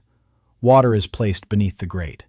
The vessel is placed over a fire. The water comes to a boil. Steam fills the space. The pressure rises. The temperature climbs above 100 degrees, 115, 120. At 120 degrees, all the pathogens simulated by the game are killed. The instruments on the rack are sterilized in 20 minutes. Daniel tests the autoclave 3 times. Each time he checks for leaks. On the 3rd test, the lid holds the pressure steadily. The autoclave is working. The lamp. He picks up the small generator from the stream and places it in the first aid station. He connects it to the upgraded lamp, 20 watts, a bright white light. Julia turns it on and stands under it for a long time with her eyes closed. Then she opens them. Her hands aren't shaking. She arranges the instruments on a sterile surface made of a fired ceramic slab. Scalpels, clamps, needles, sutures in an alcohol solution, bandages made of soft fabric that Hana had cut and boiled, splints made of smooth wooden slats. Julia looks at her medical station. A small room, 2 by 2 meters, concrete walls, a ceramic floor, a lamp on the ceiling, a table made of stone slab, a shelf with instruments. It's not the operating room in San Antonio, but it's a place where she can work. For the first time in 2 months. Day 75. First patient. Taeseong. He slipped near the stove and fell, landing his hand on a red-hot stone. A 2nd-degree burn. His palm and 3 fingers. Under normal conditions on Arcadia 7, this would mean losing his hand within a week due to infection. Julia rinses the wound with distilled water. She treats it with alcohol. Taeseong grits his teeth. Julia applies an ointment made from ground antiseptic herbs mixed with animal fat. She bandages it with a sterile bandage. She changes the bandage every 6 hours. 5 days later, the wound is healing. Clean. No infection. Taeseong moves his fingers, all 3 of them. Julia removes the last layer of and gives a brief nod. The job is done. Daniel stands in the doorway watching. He closes ticket number 231. Status: completed. The medical station is operational. Day 78. So-Yeon approaches Daniel in the evening. She's been on duty with the detector every night for almost a month now. She's learned to distinguish the footsteps of different predators with her eyes closed. 3 beats per second. Long arm. 5. Runner. 2. Screamer. But she hasn't come to give a report now. She says that she hears something new. Not predators. People. A group. About 20 of them. They're coming from the northeast. They're about 5 kilometers away. They're moving fast, and the predators are following them. Lots of them. So-Yeon can't say exactly how many, but the ground is vibrating strongly, like during the rage phase. Only now it's not the rage phase. Daniel climbs onto the roof. He looks toward the northeast. It's dark. He can't see anything. But he trusts So-Yeon. She's never wrong. After a month of practice, her hearing has become more accurate than any device. A group of people is running toward them. The predators are chasing them. If they make it to the camp, the predators will come with them. If Daniel opens the gate, the predators might break through. If he doesn't open it, the people will die at the walls. Daniel thinks for 30 seconds. Then he begins giving orders. Emily to the south wall, Baek to the west, Minho to the east, Taeseong to the gate, Dong-hyuk to the north wall with a spear, Hana to the roof with the magazine, So-Yeon next to her on the roof with the detector. Yoon-hee and Chang-soo go inside, prepare the torches and boil water. Yoo-jin counts the bolts for the turrets. 16 bolts, not enough. Daniel tells Taeseong to prepare the gate for quick opening and closing. 3 seconds. Maximum. Open. Let them in. Close. Taeseong nods. 20 minutes later, they hear screams. Distant at first, then closer. People running emerge from the darkness. Daniel counts the silhouettes. 15, not 20. 5 didn't make it. They're running toward the light, toward the lamp on the wall by the gate, the only light for kilometers around. Behind them, shadows move through the darkness. Long, fast, long-armed. So-Yeon whispers, 8, no, 10, and 2 Sniffers. Daniel clenches his fists. 10 long-armed ones and 2 Sniffers make for a serious pack. Not a rage phase, but close. The first fugitives reach the wall. They scream. They beg for it to be opened. Daniel shouts back, "Everyone to the gate! Line up! When the gate opens, run inside without stopping." He waits until all 15 have gathered at the gate. The predators are 100 meters away. 50, 30. Daniel shouts to Taeseong, "Now!" Taeseong lifts the bolt. The gate opens. 15 people rush inside. A stampede. Screams. Someone falls. They help him up. The last one rushes in and Taeseong slams the bolt back into place. The gate is closed. A blow from the outside. Longarms slams into the gate at full speed. The wood cracks. The iron brackets bend. But they hold. A second blow. A third. The gate buckles inward. Taeseong braces his back against the bolt. Baek rushes to him and braces himself beside him. Daniel activates the electric fence. The wire at the top of the wall is live. One of the longarms jumps onto the wall and grabs the top edge. A crack. Sparks. A howl. The creature lets go of the wall and falls down. Both turrets fire simultaneously. 2 bolts fly into the darkness. One hits. A screech. Daniel can't see where it hit, but the screech is a good sign. That means the bolt hit soft tissue. Another longarm climbs the wall from the other side. The electric fence throws him back. And another, and another. 5 attempts in a minute. 5 failures. The predators don't understand what's happening. Their algorithm doesn't account for electricity on the walls. They're used to walls being just barriers. You climb up and get over them. But now the wall bites back. The Sniffers are circling the perimeter. They don't attack the walls. Their role in the pack is reconnaissance. They're looking for a weak spot, a crack, a hole, a door, a gate. One of them finds the gate. It starts scratching at it. Thin claws scrape against the wood. The sound is like fingernails on a board. Taeseong and Beck hold the bolt. The gate creaks. Daniel makes a decision. He yells to Minho, "Torch! Into the gap in the gate!" Minho grabs the torch and thrusts the burning end through the gap between the gate leaves. The fire flares up in front of the Sniffer's snout. The creature recoils. Sniffers are more sensitive to fire than Longarms. Their visual sensors are overwhelmed by the bright light. A glitch or a feature. Daniel doesn't know. But it works. The Sniffer retreats. A second one follows. The long-armed ones, without reconnaissance, lose their coordination. The pack falls apart. Stragglers keep crashing into the wall for another 20 minutes. Then they leave. The electric fence holds. The turrets are reloaded. The gate is intact.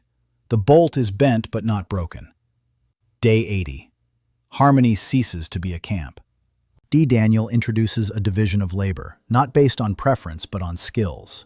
Builders led by Taeseong pour a new perimeter, 20 by 20 meters.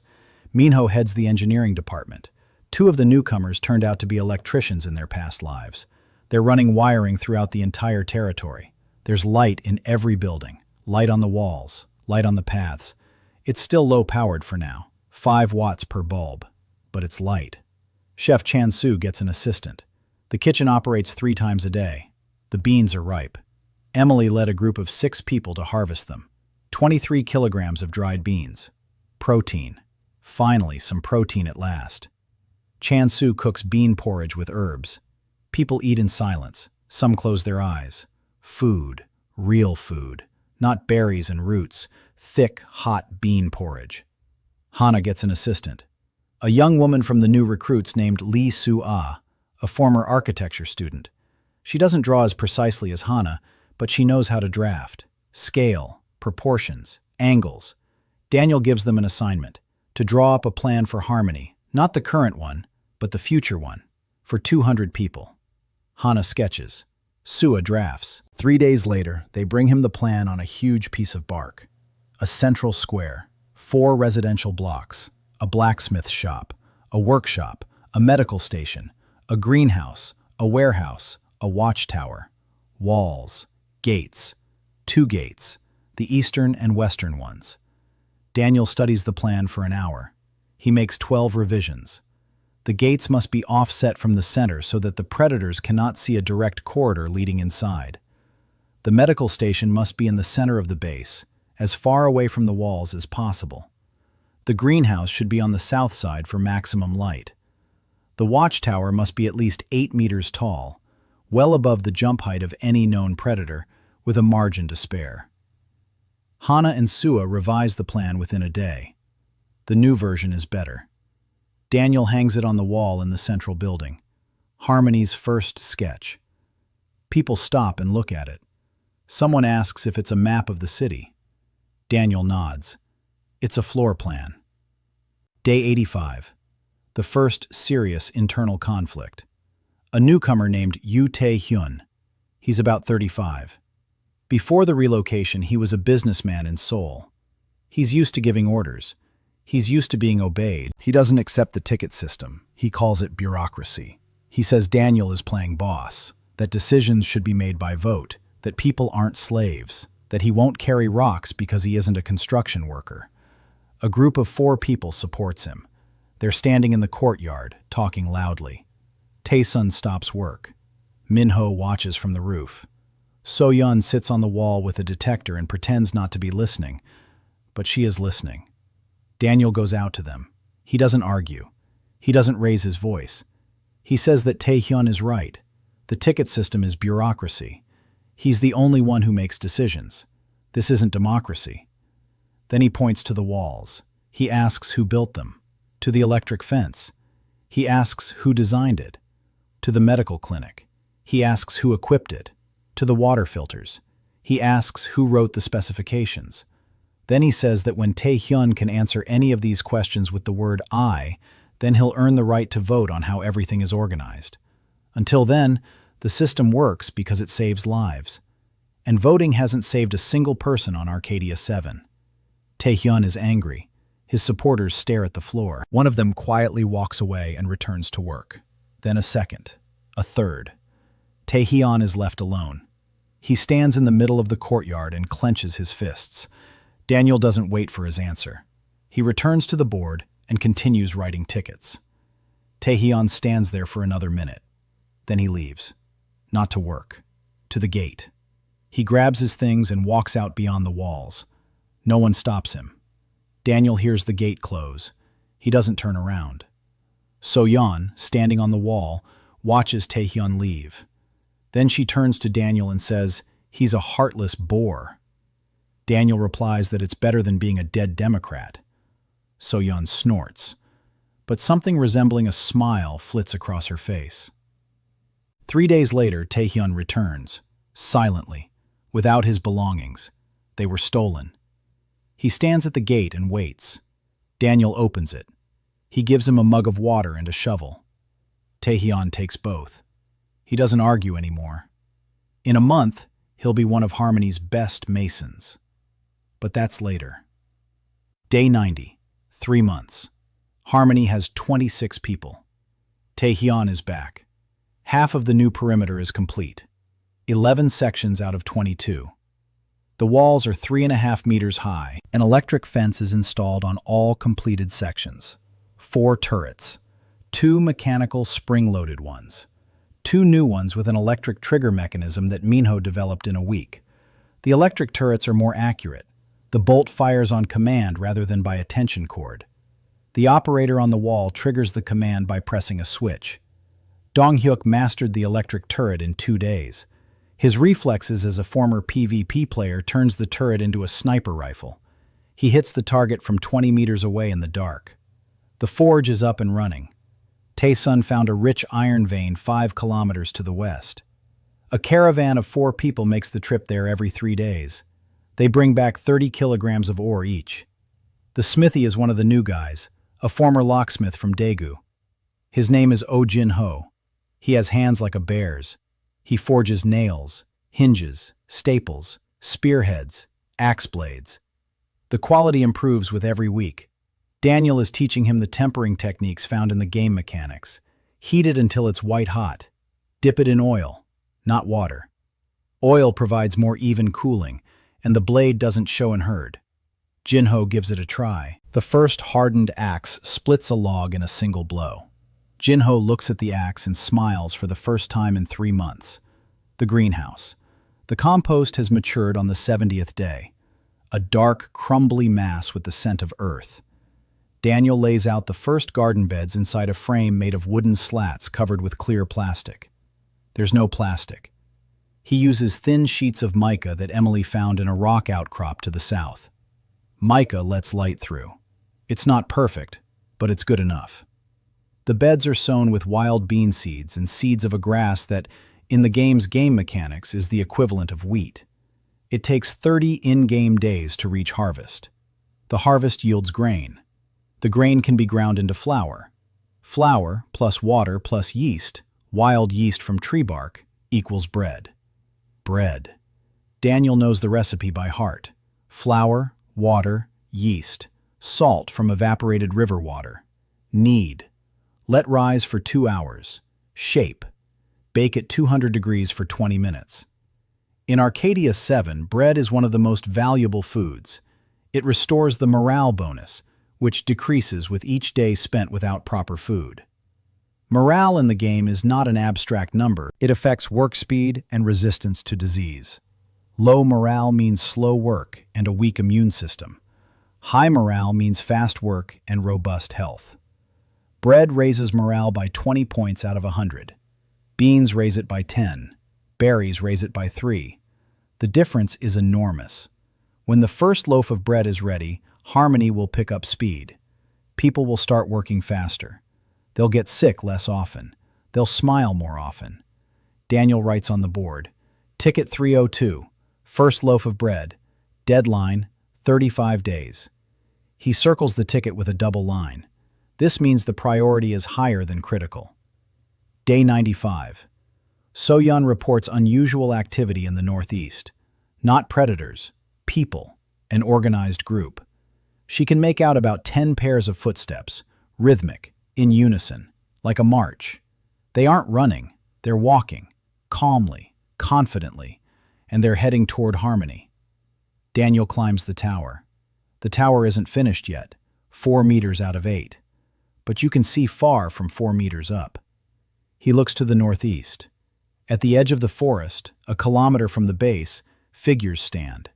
10 of them, wearing identical dark jackets. Some hold weapons in their hands, swords, spears. One holds a crossbow.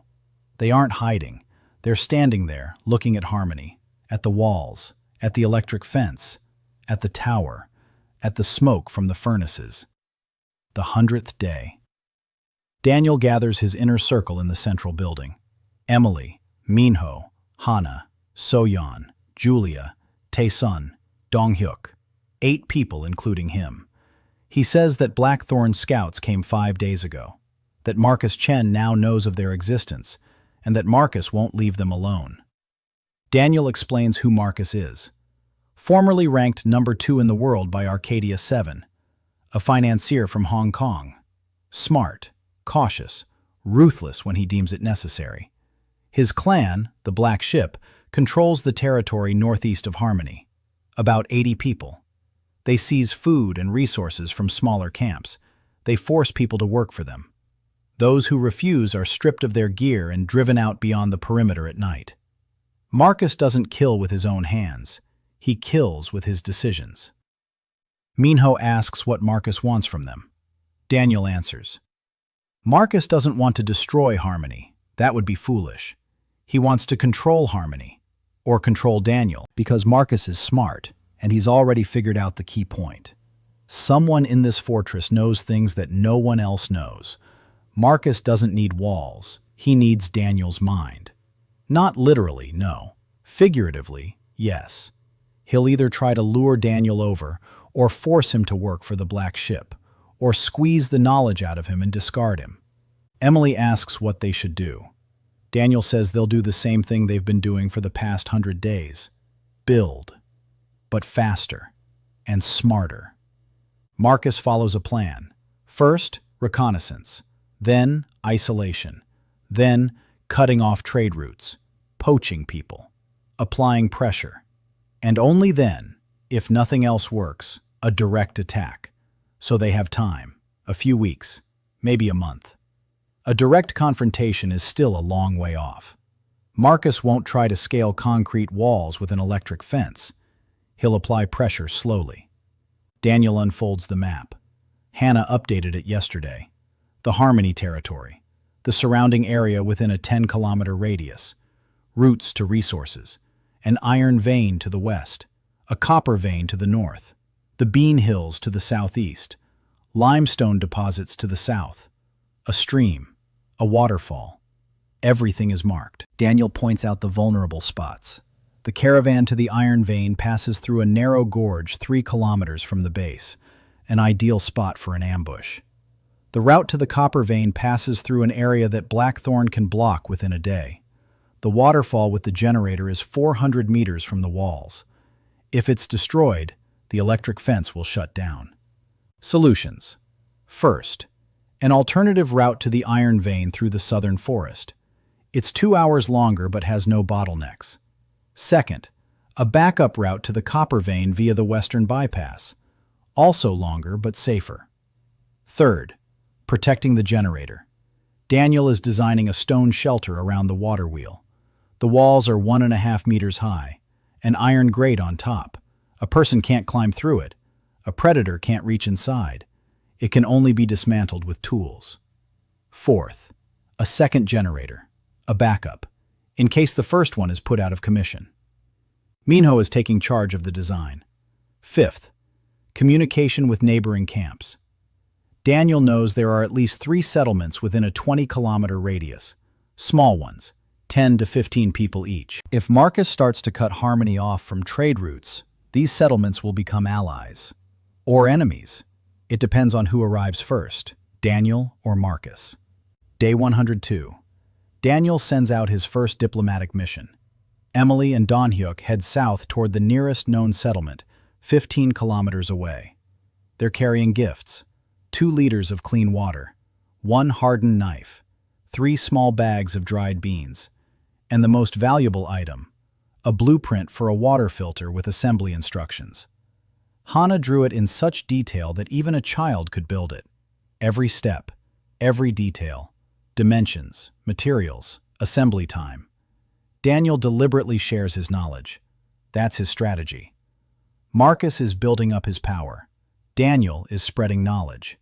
If every settlement in the area learns how to build a filter and cure concrete, Marcus won't be able to control them through his monopoly on resources. Knowledge that is shared is knowledge that cannot be taken away. Emily and Donghyuk return in 2 days. The southern settlement calls itself Proseka, 12 people. The leader is a former schoolteacher named Nam Gyung-soo. They accepted the gifts. They studied the blueprint. They began building the filter that very same day. Gyung-soo said he's ready to trade. They have something Harmony doesn't, salt. They found a salt spring 2 kilometers from their camp. Pure salt, evaporated in the sun. Daniel hears this news and freezes for a moment. Salt. Salt on Arcadia 7 isn't just a seasoning. Salt is needed for curing meat, for preservation, for leather production, for medical solutions, for high-strength concrete. The recipe for salt concrete is a secret. Strength class 8 instead of 6. Salt concrete will stop not only Longarm but also the breaker. The breaker's claw class is 7. They haven't appeared yet, but Daniel knows they're. In patch 4.0, breakers begin to spawn after the 100th in-game day. It could happen at any moment. Trade agreement with Proseka. Harmony supplies water filters and hardened tools. Proseka supplies salt. A caravan every 5 days. The route goes through the southern forest. Daniel draws the route on a map and gives a copy to Emily. She will personally escort the first 3 caravans. Day 110. The first harvest in the greenhouse. Grain. 200 grams from the first beds. Not much, but it's proof that the system works. Chance grinds the grain between 2 stones. The result is coarse flour. Daniel mixes the flour with water. He adds yeast collected from the bark of an old tree by the stream. He adds a pinch of salt from the first shipment from Proseka. He kneads the dough. He lets it rest for 2 hours. The dough rises. He shapes a small flatbread. He puts it in the oven. 200 degrees. 20 minutes. The smell. The scent of fresh bread wafts through the base. People stop. They turn their heads. Whoever someone steps out of the building, someone puts down their tool. The smell of bread in a place where people had been eating berries and boiled roots for 3.5 months. Daniel takes out the flatbread, a small one, the size of his palm, dark, coarse. But it's bread. He breaks it into 26 pieces, a crumb for each person. People take their pieces and eat in silence. Yoon-hee is crying. Beck closes his eyes. Julia stands in the doorway of the medical station, holding her piece with both hands, as if it were something fragile. Hana isn't eating.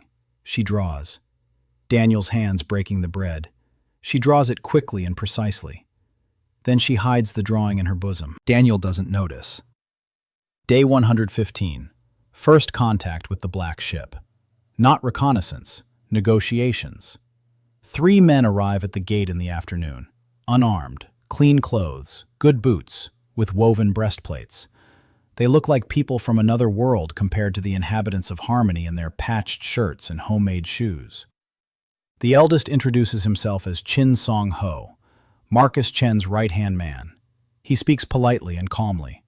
Marcus Chen conveys greetings to the leader of Harmony. Marcus Chen is impressed by what has been built here. Marcus Chen proposes a partnership, a trade alliance. Black Thorn provides military protection. Harmony provides technical support, engineers, blueprints, formulas, and equitable exchange. Daniel stands across from Song-ho. He listens.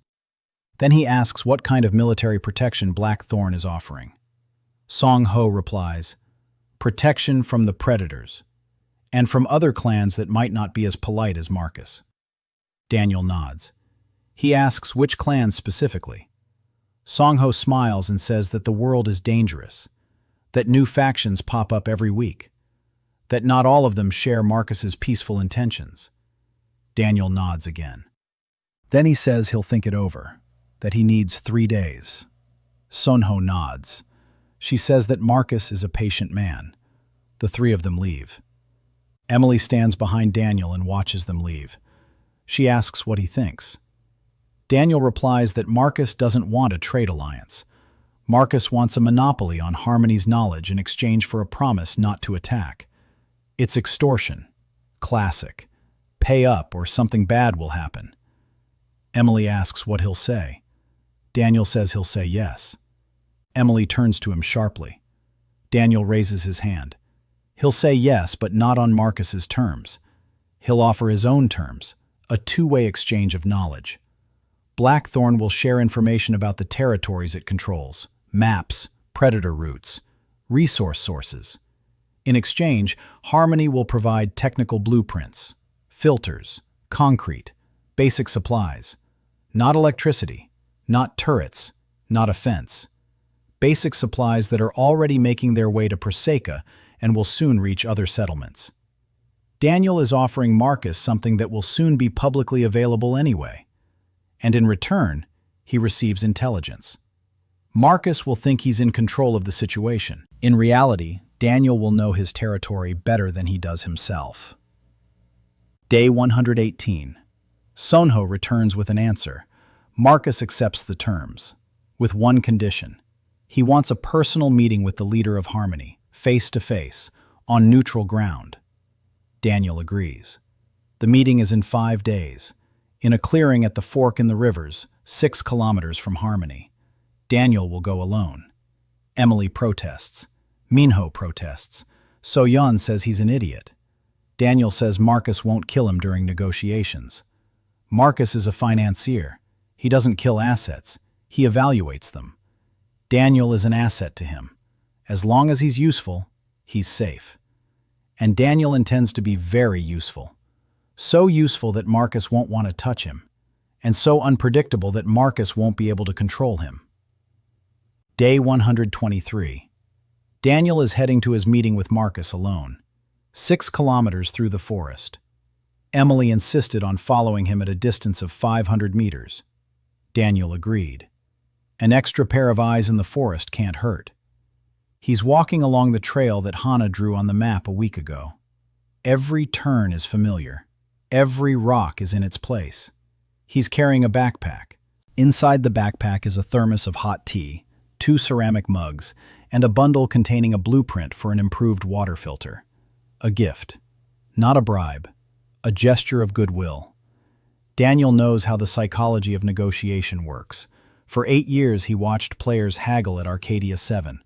Whoever gives first controls the frame of the conversation. A clearing at the fork in the rivers. An open space, knee-high grass. 2 streams merge into one. Daniel arrives first. He sets down his backpack down. He takes out a thermos. He pours tea into 2 mugs. He sits down on a rock and waits. 10 minutes later, 4 people emerge from the forest. 3 guards and Marcus Chen. Marcus looks exactly as Daniel expected. Tall, fit, black hair slicked back, a clean leather jacket, good boots, a sword on his belt. Not a homemade one, a gaming sword, high level. So Marcus must have found it in one of the stashes before the transfer, or taken it from someone afterward. His face is calm. His eyes are attentive. He's sizing Daniel up at first glance. Daniel sees how Marcus is looking at his hands. Calluses, scrapes, the hands of a man who works with his hands every day. Then at his clothes, a worn-out hoodie, homemade boots, no weapons. Marcus smiles, not hostile, appraising. Marcus sits down on a rock across from him. The guards stand behind him. Daniel holds out a mug of tea. Marcus takes it, sniffs. He tastes it. His eyebrows rise a millimeter. The tea is hot, fragrant, dried herbs with berries. Daniel knows the recipe from the cooking branch of crafting. Marcus doesn't. To him, it's just a hot drink. But he realizes that a man who can offer hot tea in the wilderness is a man with resources. Marcus says he's impressed, that his scouts have reported on the walls, on the electricity, on the turrets, that in 3 months, Daniel has built more than any clan in the region. Daniel replies that he didn't build it himself. His team built it. Marcus smiles and says that modesty is a luxury of the strong. Daniel doesn't smile. He says that modesty is precision. He designs, they build. Without them, he'd be living in a hole. Marcus gets down to business. He says the region is changing. New factions are emerging, aggressive ones. A clan calling itself the Red Dogs is moving up from the south. 40 men. They're burning camps, killing people, taking everything. In a month, they'll be here. Marcus says that Black Thistle can stop the Red Dogs, but he needs resources, weapons, turrets, concrete. He proposes an expanded alliance. Harmony provides technical equipment. Black Thistle provides military force. Together, they'll create a security zone covering the entire region. Daniel listens. Marcus is a good negotiator. He isn't making threats. He's painting a picture of a common threat. A classic tactic. Create an external enemy and offer yourself as a shield. Daniel doesn't know if the Red Dogs actually exist or if Marcus made them up. But that doesn't matter. What matters is that Marcus came to ask, not to demand, to ask. That means he's not sure he can take it by force. That means Harmony's walls have made an impression. That means the electric fence is acting as a deterrent even better than Daniel had anticipated. Daniel responds. He says he's willing to supply concrete blocks, precast, standard-sized ones, so Blackthorn can build its walls with them. He's willing to hand over the blueprints for the water filters, the basic ones, not the upgraded versions. He's willing to train 2 Blackthorn engineers in the basics of masonry and firing. He's not willing to hand over the turrets. He's not willing to hand over the schematics for the electric fence. He's not ready to hand over the recipe for salt concrete. That's not for sale. Marcus is silent. His expression doesn't change, but Daniel sees his jaw tense slightly. Marcus is used to getting what he wants. Rejection is unfamiliar to him, but he keeps himself under control. A financier. He knows how to wait. Marcus says this is just the beginning, that beginnings are often modest, that he accepts the terms. For now. Daniel nods. For now. They both understand what that word means. Until I find a way to get more. Marcus finishes his tea. He stands up. He extends his hand. Daniel shakes it. The handshake is firm. Marcus looks him in the eye and says that Daniel is an interesting man, that he'd like to know where Daniel got the information he has. Daniel replies that he's read a lot. Marcus laughs, briefly, dryly. Then he leaves. The guards follow him. Daniel sits alone on a rock. He finishes his tea. His hands aren't shaking, but inside he feels the adrenaline slowly subsiding. Marcus is more dangerous than he expected. Not stronger, more dangerous, because he's smart and patient, and he won't stop at filters and concrete blocks. He'll want more. And when Daniel refuses again, Marcus will move on to the next stage. The pressure. Day 125. Daniel returns to Harmony and heads straight for the whiteboard. New tasks. Speed up the completion of the walls to 3.5 meters along the entire perimeter. Build a second observation tower. Install an early warning system. A network of vibration detectors along the perimeter within a 500-meter radius of the walls. So-Yeon can't be on duty 24 hours a day, but 10 detectors connected to a copper wire signal line can. Minho takes on the project. 3 days for development, 5 days for installation. Day 130. A caravan from Prosecco brings salt and news. The Red Dogs exist. This isn't something Marcus made up. Gyung-soo from Prosecco says his scouts saw them 30 kilometers to the southeast. They burned down 2 small camps. The survivors fled west. Some made it to Prosecco. They reported that the Red Dogs take everything. Food, weapons, and people. Anyone who resists is killed. Daniel records the information. 30 kilometers. If they're moving west at a rate of 5 kilometers a day, they'll be in the harmony zone in 6 weeks. This matches Marcus's assessment. Maybe Marcus knew about them in advance. Maybe he's been tracking their progress for a long time. Maybe that's exactly why he came to Daniel. Not out of greed, out of calculation. He needs an ally. A true ally, not a vassal. Daniel is reevaluating his assessment of Marcus. Not completely, but partially. Marcus still wants to be in control. That's his nature. But maybe this time his fear is real. Maybe the Red Dogs are a threat that will force even Marcus Chen to play by the rules. Day 135.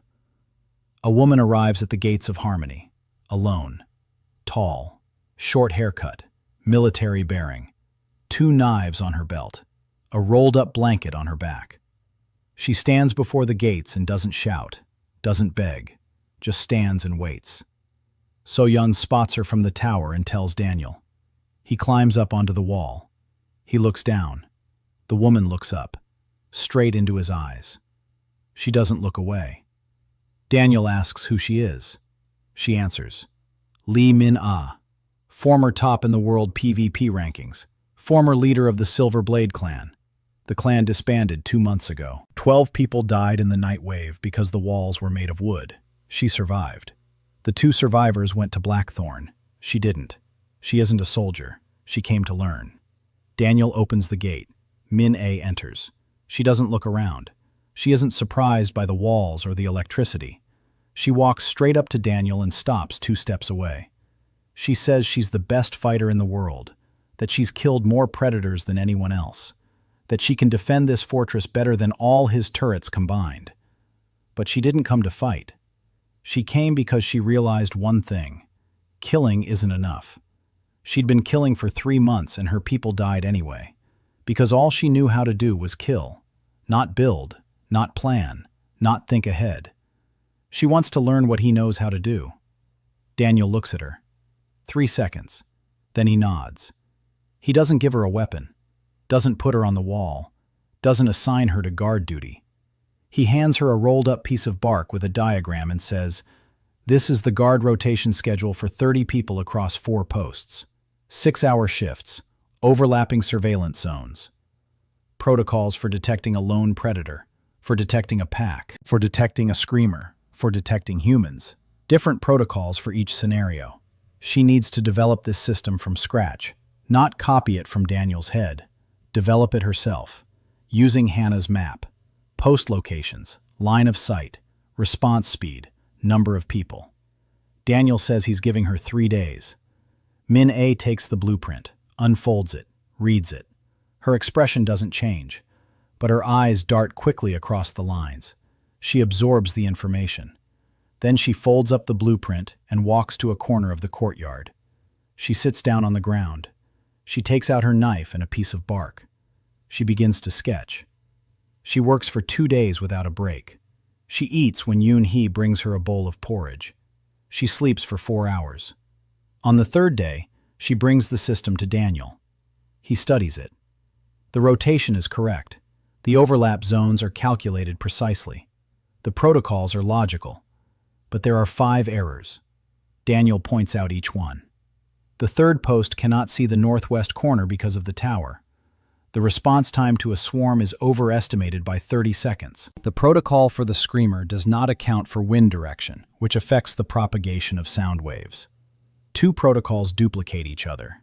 The 5th error, she didn't include herself in the rotation. Min-A looks at him. He looks at her. He says that a commander who isn't manning a post has no right to assign others. Min-A nods. She takes the system. She corrects the errors in 4 hours. She brings it back. Daniel checks it. Clean. No errors. He hangs the system on the wall next to the ticket board. From this day forward, Min-A is responsible for Harmony's security. That evening, Min-A sits on the roof next to Daniel. They look at the red moon. They are silent. Then she says that when her clan perished, she wanted to leave the walls and never return. Daniel remains silent. She continues. She says she changed her mind because she heard a story about a fortress where everyone survived the rage phase, where there is light and bread and someone who knows what they're doing. She walked toward that fortress for 12 days, through predator territory, alone, without sleeping for more than 2 hours at a time, because sleeping alone in Arcadia 7 is like falling asleep on the train tracks. Daniel remains silent for another minute. Then he says he's glad she made it. Minho doesn't reply, but she stays seated on the roof next to him. After a while, she places her hand on his, gently, almost weightlessly. Daniel doesn't pull away. They sit like that in silence until the red moon begins to sink toward the horizon. Then Minho removes her hand and goes to her post. First shift. She signed up for the first shift herself. Daniel stays on the roof. He looks at the stars. In Arcadia 7, the stars are arranged differently than on Earth. He knows every constellation. He documented them 2 years ago. But now he notices something new. One star in the northern part of the sky is blinking. It isn't twinkling like a normal star. It's blinking, at regular intervals, about once every 4 seconds. This wasn't in his documentation. It wasn't in any of the patch notes. Daniel stares at the blinking star and feels a chill run down his spine. This is new. Something in this world is changing. Something he doesn't know about. Something that wasn't in the code. He writes down the star's coordinates relative to the local constellations on a piece of bark. Then he tucks the bark into his armpit. This isn't a ticket. It's a question. And he doesn't have an answer yet. Day 140. Harmony. 34 people.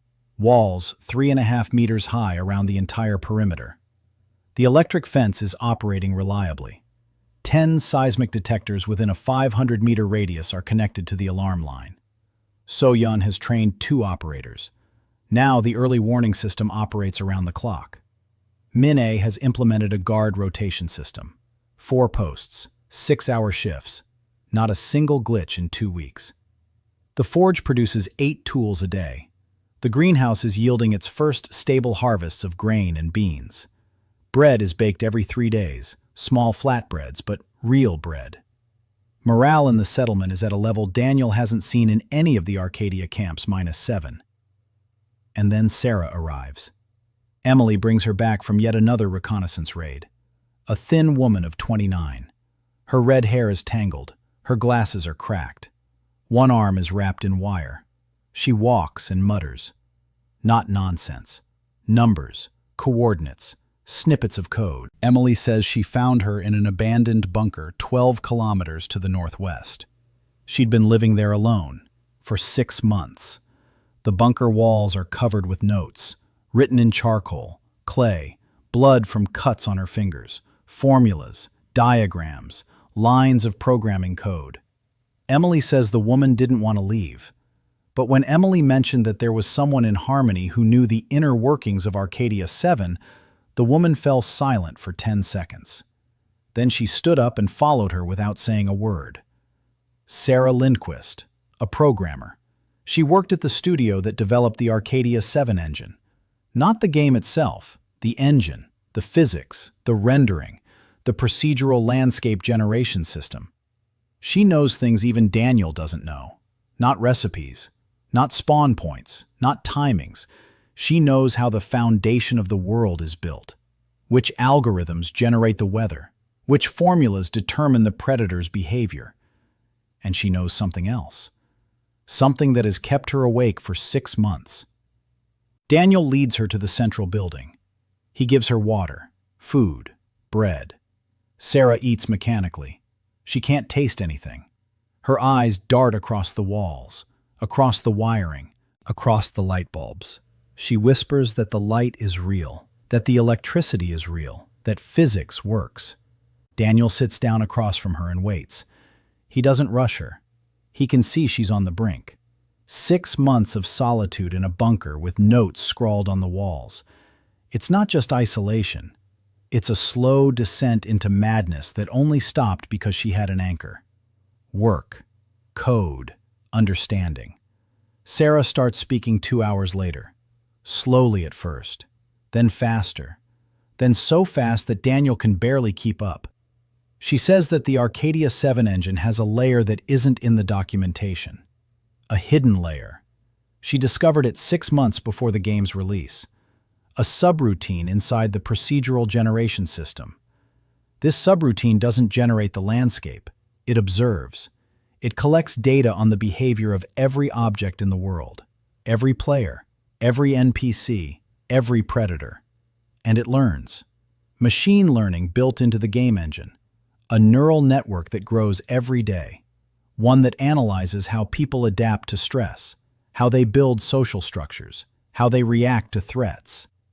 Sara says she reported this to the studio's management. They told her it was a standard analytical module, that all modern games collect data. She didn't believe them.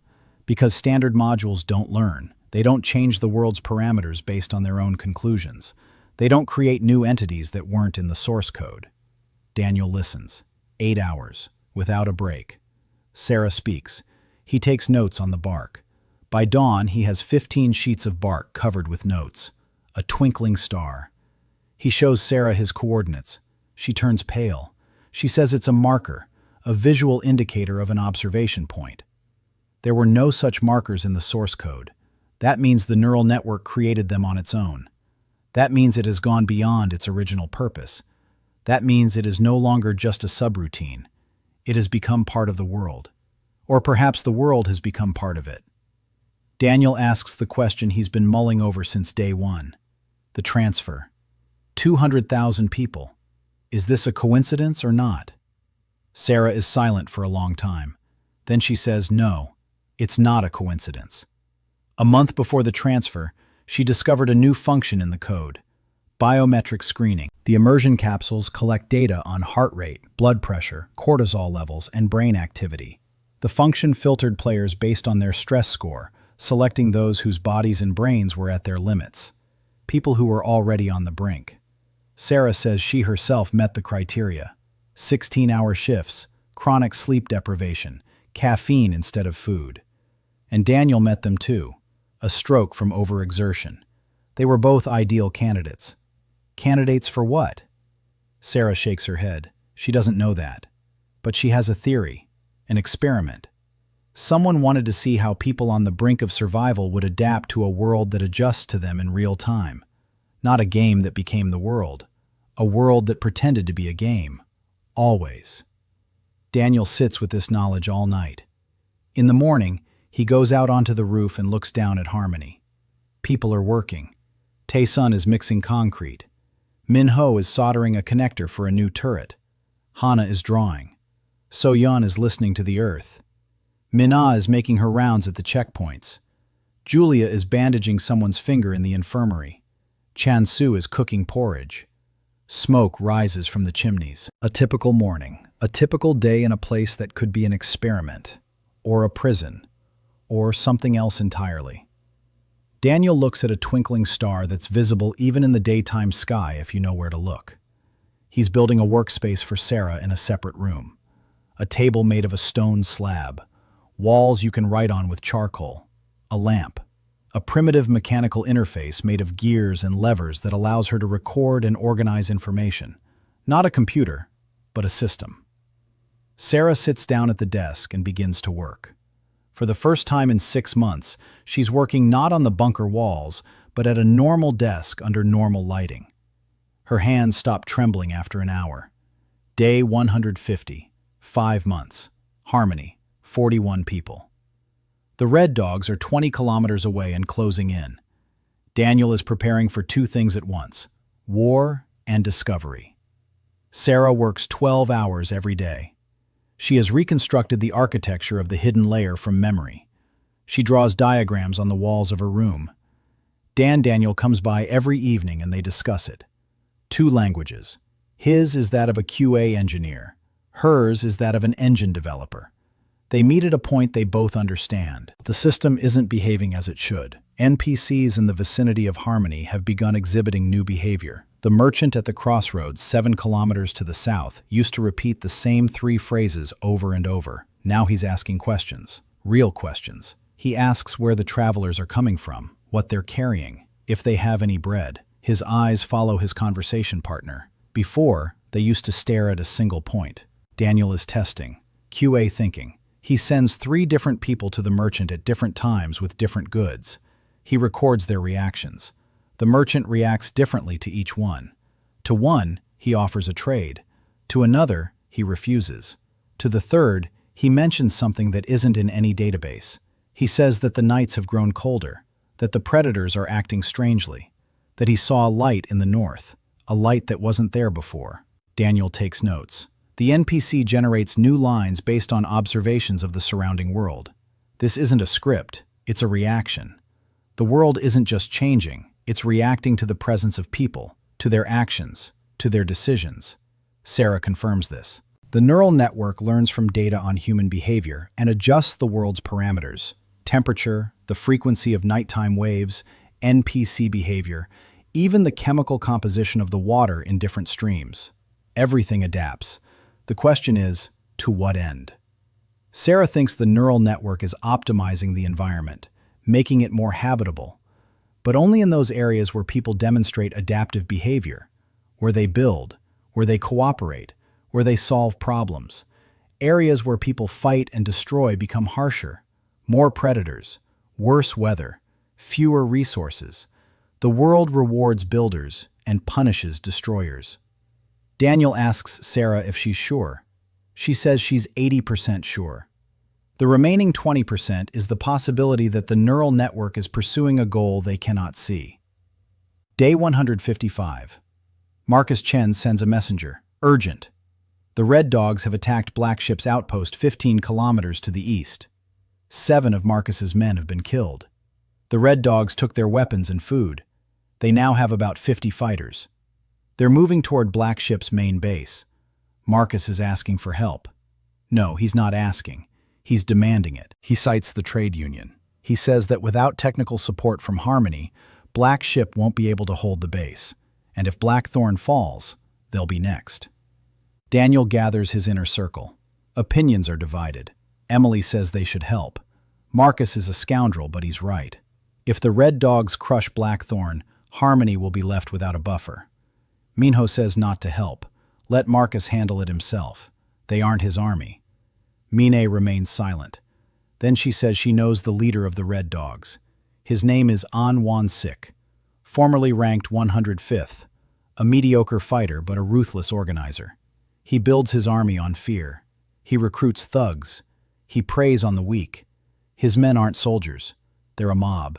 A mob can be broken up if you take out the leader, but if you don't, the mob will sweep away everything in its path simply by sheer numbers. Daniel makes a decision. He isn't sending people to Marcus. He's sending technology. 20 concrete blocks, 10 bags of ready-mix concrete, a blueprint for the simplest mechanical turret, and a note. The note contains 3 words: build the walls quickly.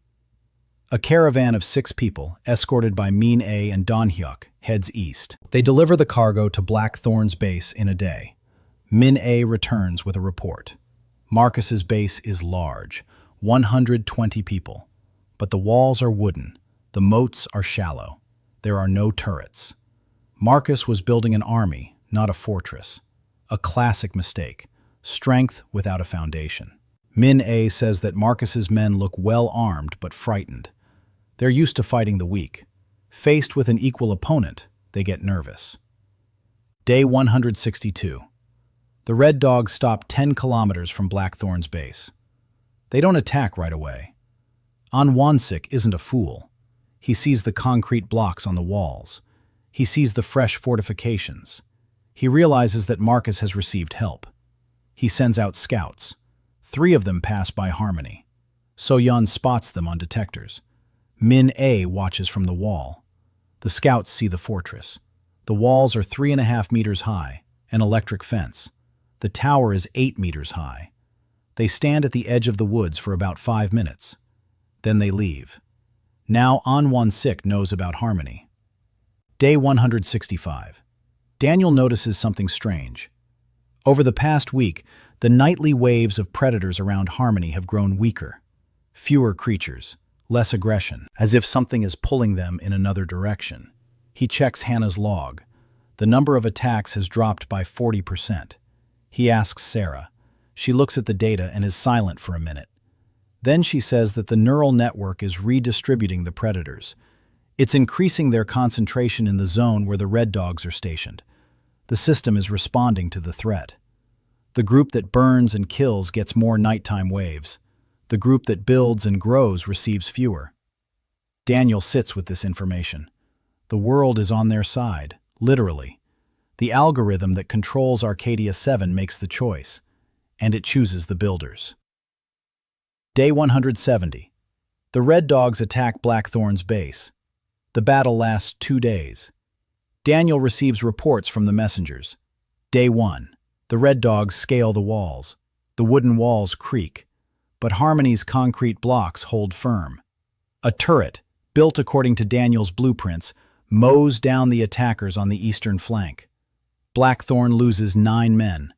The Red Dogs lose 14. Day 2. A nighttime wave of predators strikes the Red Dogs' camp from the rear. 12 Longarms, 4 Sniffers, 2 Screamers. The Red Hounds are not prepared for an attack from 2 sides. The predators kill 11 men before the pack retreats. Anwansik retreats. His army loses 25 fighters in 2 days. He heads south. Marcus does not pursue. He has lost too many men. Day 175. Marcus Chen sends a second messenger, this time with a gift. A crate of salted meat, 10 kilograms, and a letter. The letter contains a single line. "I was wrong about the walls." Daniel reads the letter. He folds it up, hides it, and shows it to no one. He knows that Marcus is not broken. Marcus is adapting. He's realized that strength without a system is doomed to fail. And now, he'll change his approach. The question is how quickly and in which direction. Day 200. Daniel stands on the tower and sees a man walking toward Harmony along the road from the east. Alone, unarmed, in the rain. So-Yeon reports that the detectors are picking up solitary footsteps, heavy, confident. Not a predator, a human. Minho raises the guard's alert level to level 2. Daniel looks through the spyglass that Minho assembled from polished pieces of glass found in the ruins of an old building. He recognizes the man. Marcus Chen. Alone. Unescorted. In the rain. He's walking toward the Harmony gate. Marcus approaches and stops 10 meters from the gate. He raises his hands. Empty. No sword. His jacket is soaked. His hair is plastered to his forehead. He doesn't shout. He doesn't make any demands. He stands and waits. Min-A, on the wall, keeps her hand on the trigger of the electric turret. Emily is standing next to a spear. Minho is at the fence control panel. So-Yeon is in the tower listening to the sensors. All clear. Marcus really is alone. Daniel comes down from the tower. He walks toward the gate. Emily says it might be a trap. Daniel nods. Maybe. But Marcus came unarmed in the rain. Financiers don't get wet for no reason. He pushes the lever. The gate opens. Marcus steps inside. Water drips from his jacket onto the concrete walkways. He looks around, slowly. It's his first time seeing Harmony from the inside. Walls, buildings, wiring, lamps, greenhouses with green chutes behind glass panels made of mica. Paths, a board with tickets. People who don't scatter at the sight of a stranger but watch calmly and warily. Like people who know their place and their strength. Daniel greets him in a work jacket, plain, patched in 2 places. A mug of hot tea in his hand. He hands the mug to Marcus. Marcus takes it, clutches it with both hands, drinks, remains silent. Daniel waits. Marcus finishes his tea and says that Blackthorn is falling apart. After the battle with the Red Dogs, 30 people left. They just left. At night. They took what they could and vanished into the woods. 78 remain. Half of them believe that Marcus has lost.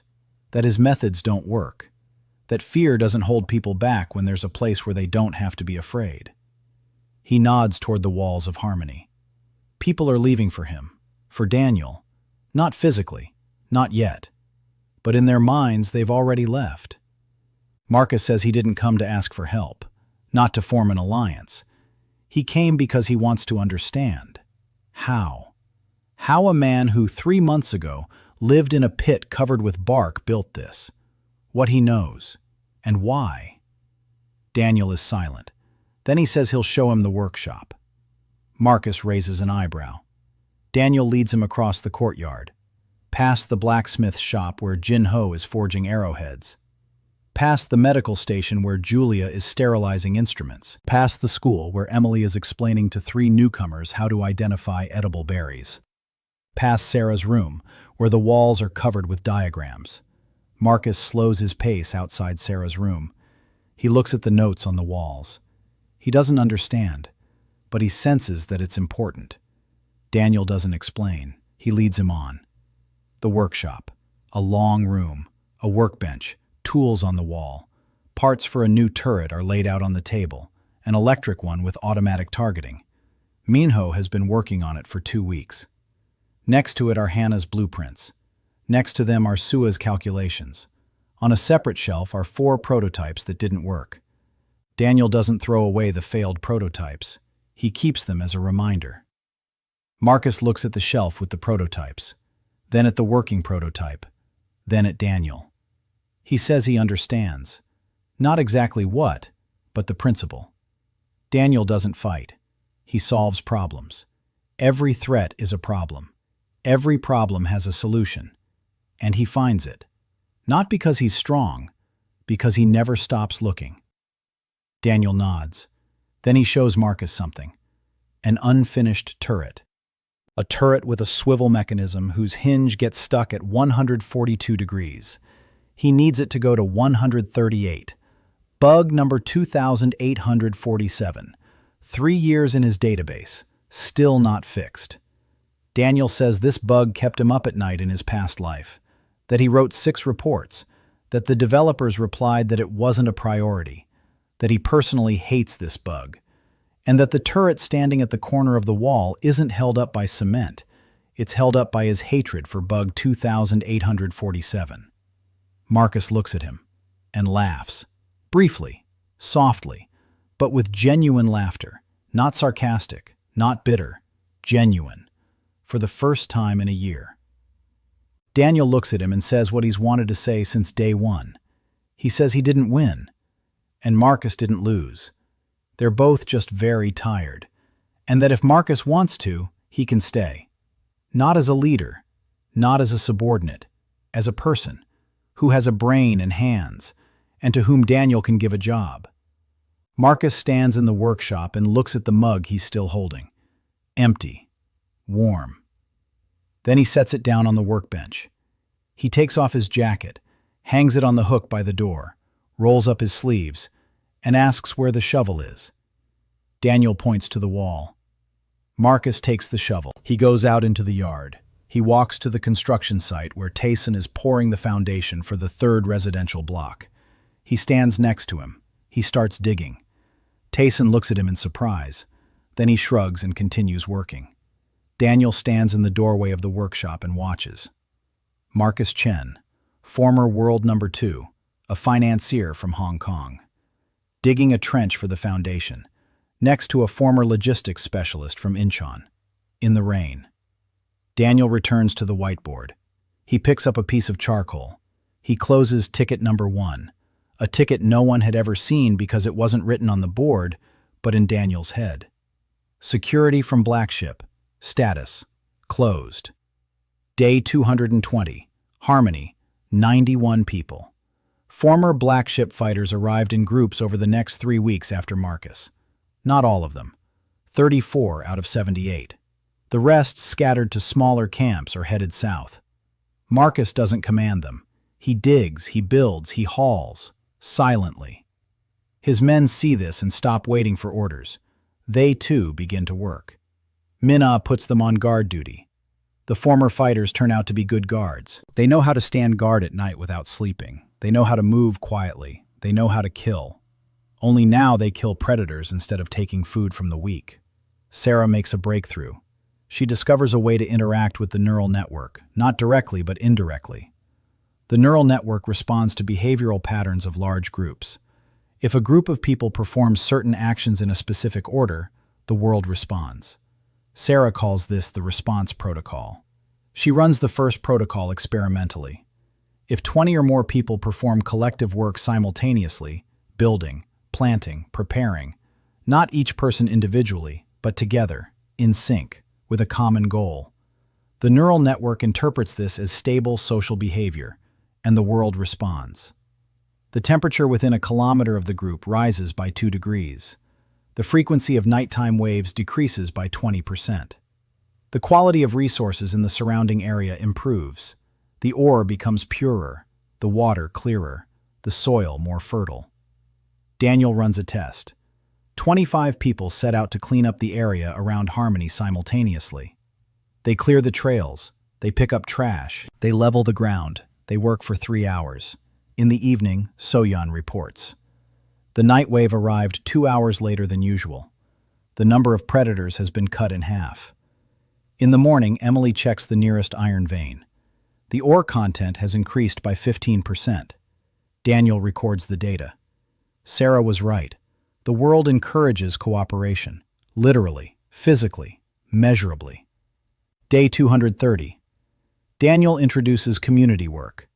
Every third day, the entire settlement comes together for a joint project. Construction, cleaning, planting, any kind of collective activity. The results are consistent. The nighttime waves are subsiding. Resources are improving. The weather is getting milder. Harmony is becoming a low-risk zone.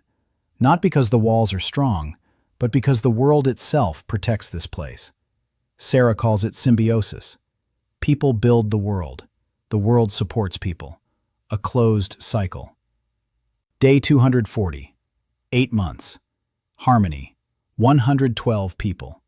A trade network spanning 5 settlements: Proseka, Voskod, Kameni Bareg, Tikaya Gavan, and Parakrestok. Each received blueprints from Harmony: filters, concrete, furnaces. Some have begun building their own electric generators using a simplified design that Minho developed specifically for transmission. Daniel is spreading knowledge.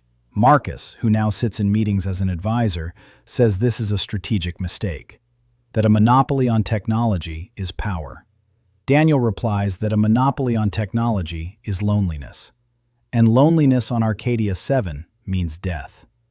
Day 250. Sara makes a second breakthrough.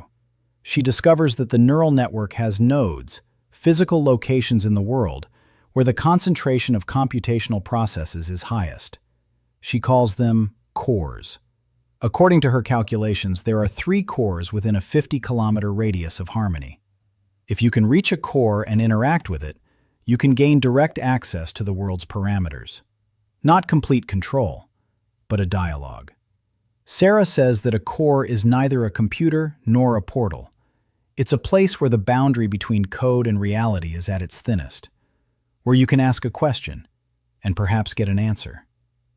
Daniel is organizing the expedition. Just him, Sara, Minho, Emily, Minho. 5 people. The nearest core is 30 kilometers to the north, in the mountains, a high-risk zone. Predator activity is higher than usual. Daniel leaves Harmony under the command of Marcus and Taeseong. Marcus accepts this without a single objection. He understands that Daniel is entrusting the fortress to him. This isn't a test. It's a sign of trust. The expedition takes 4 days, 2 days traveling, 1 day at the core, 1 day back. The mountains are cold, the trails are narrow, the predators are fiercer. On the second day, Minho kills 2 runners at the pass, one with a single strike each. Her movements are fast and precise. Daniel had never seen her in combat before. Now he does. She wasn't ranked 3rd in the world for nothing. Her body moves like a machine, without a single wasted motion. No pause. Strike. Step. Strike. 2 runners lie on the ground. Minho wipes her knife on the grass and moves on, without looking back. The core. A cave in the mountainside. The entrance is narrow. It's warm inside. Unnaturally warm for a mountain cave. The walls glow. a faint, bluish light, like a computer screen in the dark. Sara enters first. Her eyes are wide open. She touches the wall. She says the glow is a visualization of neural network processes. Every point of light is a calculation. There are billions of them. The walls of the cave are alive, not in a biological sense, in a computational one. They think. Daniel stands in the center of the cave. He looks up. The ceiling is lost in the darkness, or in the light. It's hard to tell. The air hums, a low, steady sound, like a server room. Sara says we need to ask a question, not with words, through action. The neural network doesn't understand language. It understands patterns. Daniel thinks. Then he takes some things out of his backpack. A piece of bread, a ceramic mug, a blueprint for a water filter, a small drawing by Hana, a portrait of Harmony taken from the top of the tower. He lays everything out on the rock in the center of the cave. Bread, water, knowledge, beauty.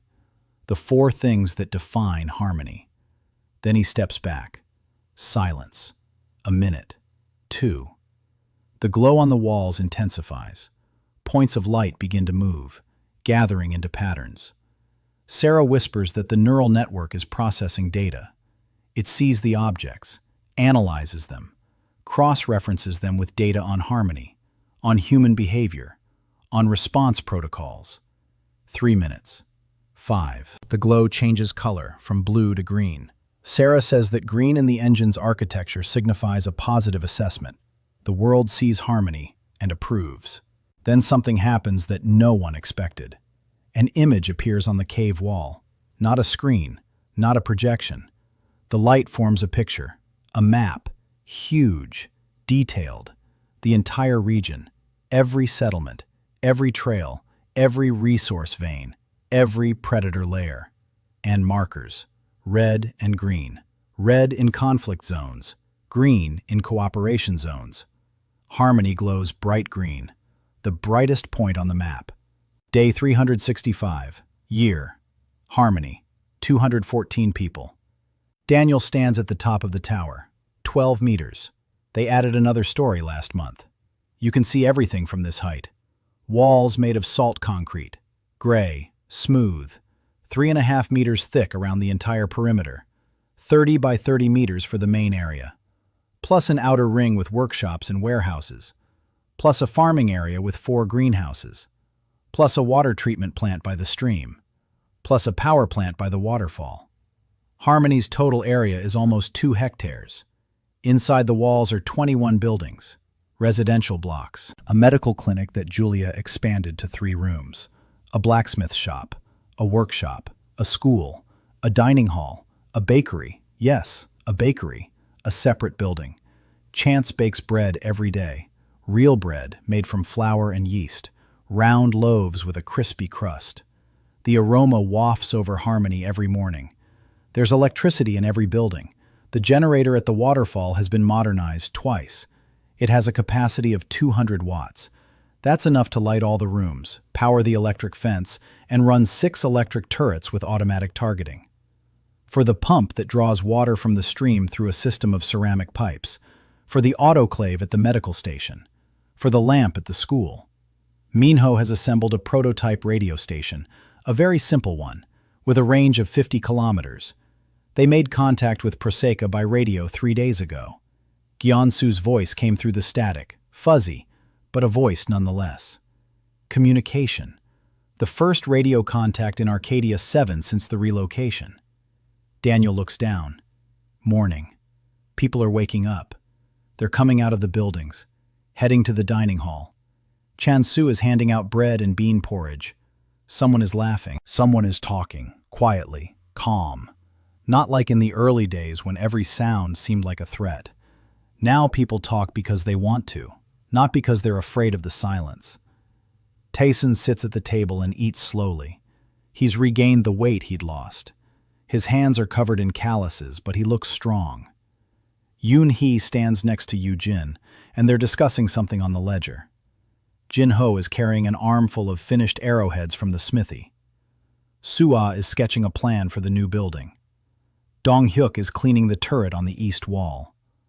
Baek is hauling sacks of grain into the granary. Hana is sitting on a bench by the wall, drawing. Not a map, not a diagram, a portrait. The face of a girl from school. The girl is 14.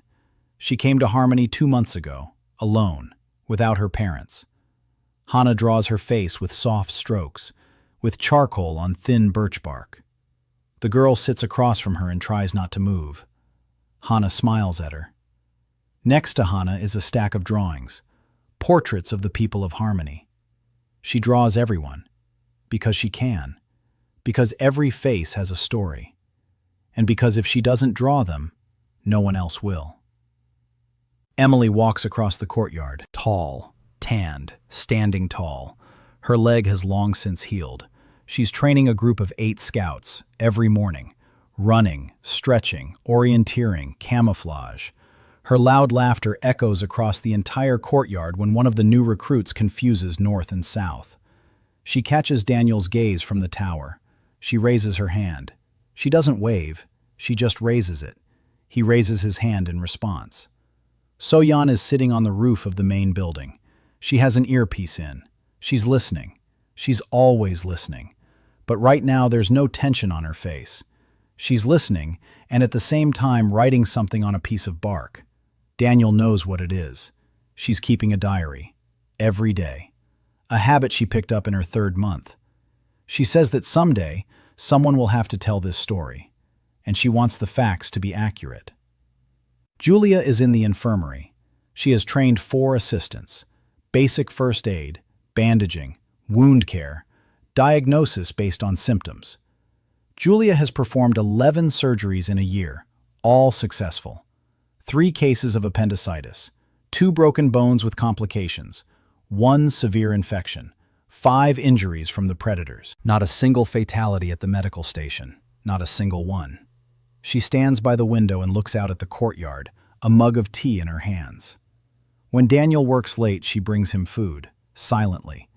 She sets it down next to him and leaves. He eats without looking up. He keeps working, but the food is always warm. Minho makes her rounds of the guard posts, 12 guard posts.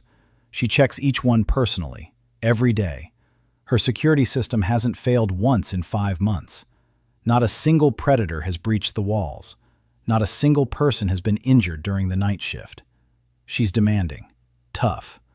The guards are a little afraid of her, but they respect her, because she stands guard alongside them, every 3rd night, 1st shift, just as she promised. Marcus works in the workshop. He's found his calling. Not in combat, not in command, in logistics. The financier turned out to be the perfect quartermaster. He counts the supplies. He forecasts needs. He plans the caravans. Trade routes to the 5 settlements pass through his desk. He knows how much salt Proseka has, how much leather Stoneshore has, how many people in Quiet Harbor need filters. He's not a leader. He doesn't want to be a leader. He wants to be useful. And for the first time in his life, that's enough for him. Sara is in her room. The walls are covered with diagrams and formulas, but now they're neater, more even. She doesn't write with blood on the bunker walls. She writes with charcoal on the whitewashed walls of the lab. She corresponds with the core, not in real time, through the response protocol. She inputs patterns. She waits for a response. The response comes through changes in the environment. A new type of plant appears in the greenhouse. The fruit resembles an apple. It wasn't in the code. The neural network created it. For them. Sara holds the fruit in her hand and cries, just like in the cave, quietly, silently. Daniel stands beside her and silently places his hand on her shoulder. Evening. Daniel is sitting on the roof of the central building. The last light of sunset paints the walls of Harmony orange, then pink, then gray. The lamps turn on one by one. 24 LED lamps. He assembled them from the fragments of motion sensors found in the ruins, plus the spotlight on the tower. The light flashes on, and for the first time, the fortress is visible in its entirety. Concrete walls, towers, turrets, greenhouses with green shoots, Neat paths, buildings with warm windows, smoke from the bakery, a courtyard with people returning from work. One of the newcomers, a young guy, he arrived a week ago. He's standing in the middle of the courtyard looking around. He turns slowly. His face has an expression Daniel has seen many times. Every time someone new sees Harmony for the first time in full light. The guy quietly utters a single phrase. Daniel can't hear the words from the roof, but he knows what the guy said. Everyone says the same thing. It looks like a home. Hana is standing next to the guy. She heard it. Her eyes are shining. She isn't crying. She stopped crying at those words a long time ago. But every time someone says them, she picks up a piece of charcoal and draws. Quickly, precisely. The face of a person at the moment they first see the light. Emily walks over to Hana. She puts her arms around her shoulders. They stand side by side, watching the young man who is looking at the fortress. Daniel sees them from the roof. He sees So-Yeon at her post. He sees Minho on the south wall. He sees Julia in the infirmary window. He sees Marcus coming out of the workshop and stopping to look at the light. He sees Sara in her room. She's behind the curtain, bent over the table, working. Daniel picks up the walkie-talkie that Minho assembled for internal communication. He presses the button. He speaks. Tower 2, check the battery. He thinks they'll lose about 15% of the charge overnight. In the morning, they'll need to adjust the angle of the solar panels. Minho replies over the radio that he's got it. Daniel lets go of the button. He doesn't realize what he's just done. That's what's so captivating. Every single time. High in the sky, a star flashes. Once every 4 seconds, a surveillance marker. The neural network is watching. It's been watching Daniel since day one. The pit covered with bark, the first furnace, the first filter, the first wall. Every ticket on the board, at every bolt in the turret, at every slice of bread, at every drawing by Hana, at every surgery by Julia, at every punch by Minho, at every laugh by Emily, at every grumble by So-Yeon, at every diagram by Sara, at every shovel by Marcus. The star flashes, and for the first time in the entire duration of the observation, it does something new. It goes out. It doesn't turn off. It doesn't disappear. It looks away. The observation marker stops watching Harmony, not because the experiment is over, but because the answer has been found. 200,000 people were selected and transported to this world to test a single hypothesis. What would people do when pushed to the brink of survival? Fight, kill, destroy, or build? One man with a head full of blueprints and progress reports and the heart of an engineer who builds not walls, but a place where a specific person can sleep peacefully, provided the answer. People build, if you show them how. The star fades. The world doesn't end. Nothing explodes. Nothing is reset to zero. The gate doesn't open back to Earth. Morning will come as usual, gray and wet. Daniel will wake up. He'll look at the ticket board. He'll grab a piece of charcoal. He'll write a new ticket. Because the work never ends. The work never ends. And that's okay. That's what life is. Building, day after day, wall after wall, loaf after loaf, person after person. Not because the world forces us to, but because it's the only thing that makes sense. Daniel sits on the roof.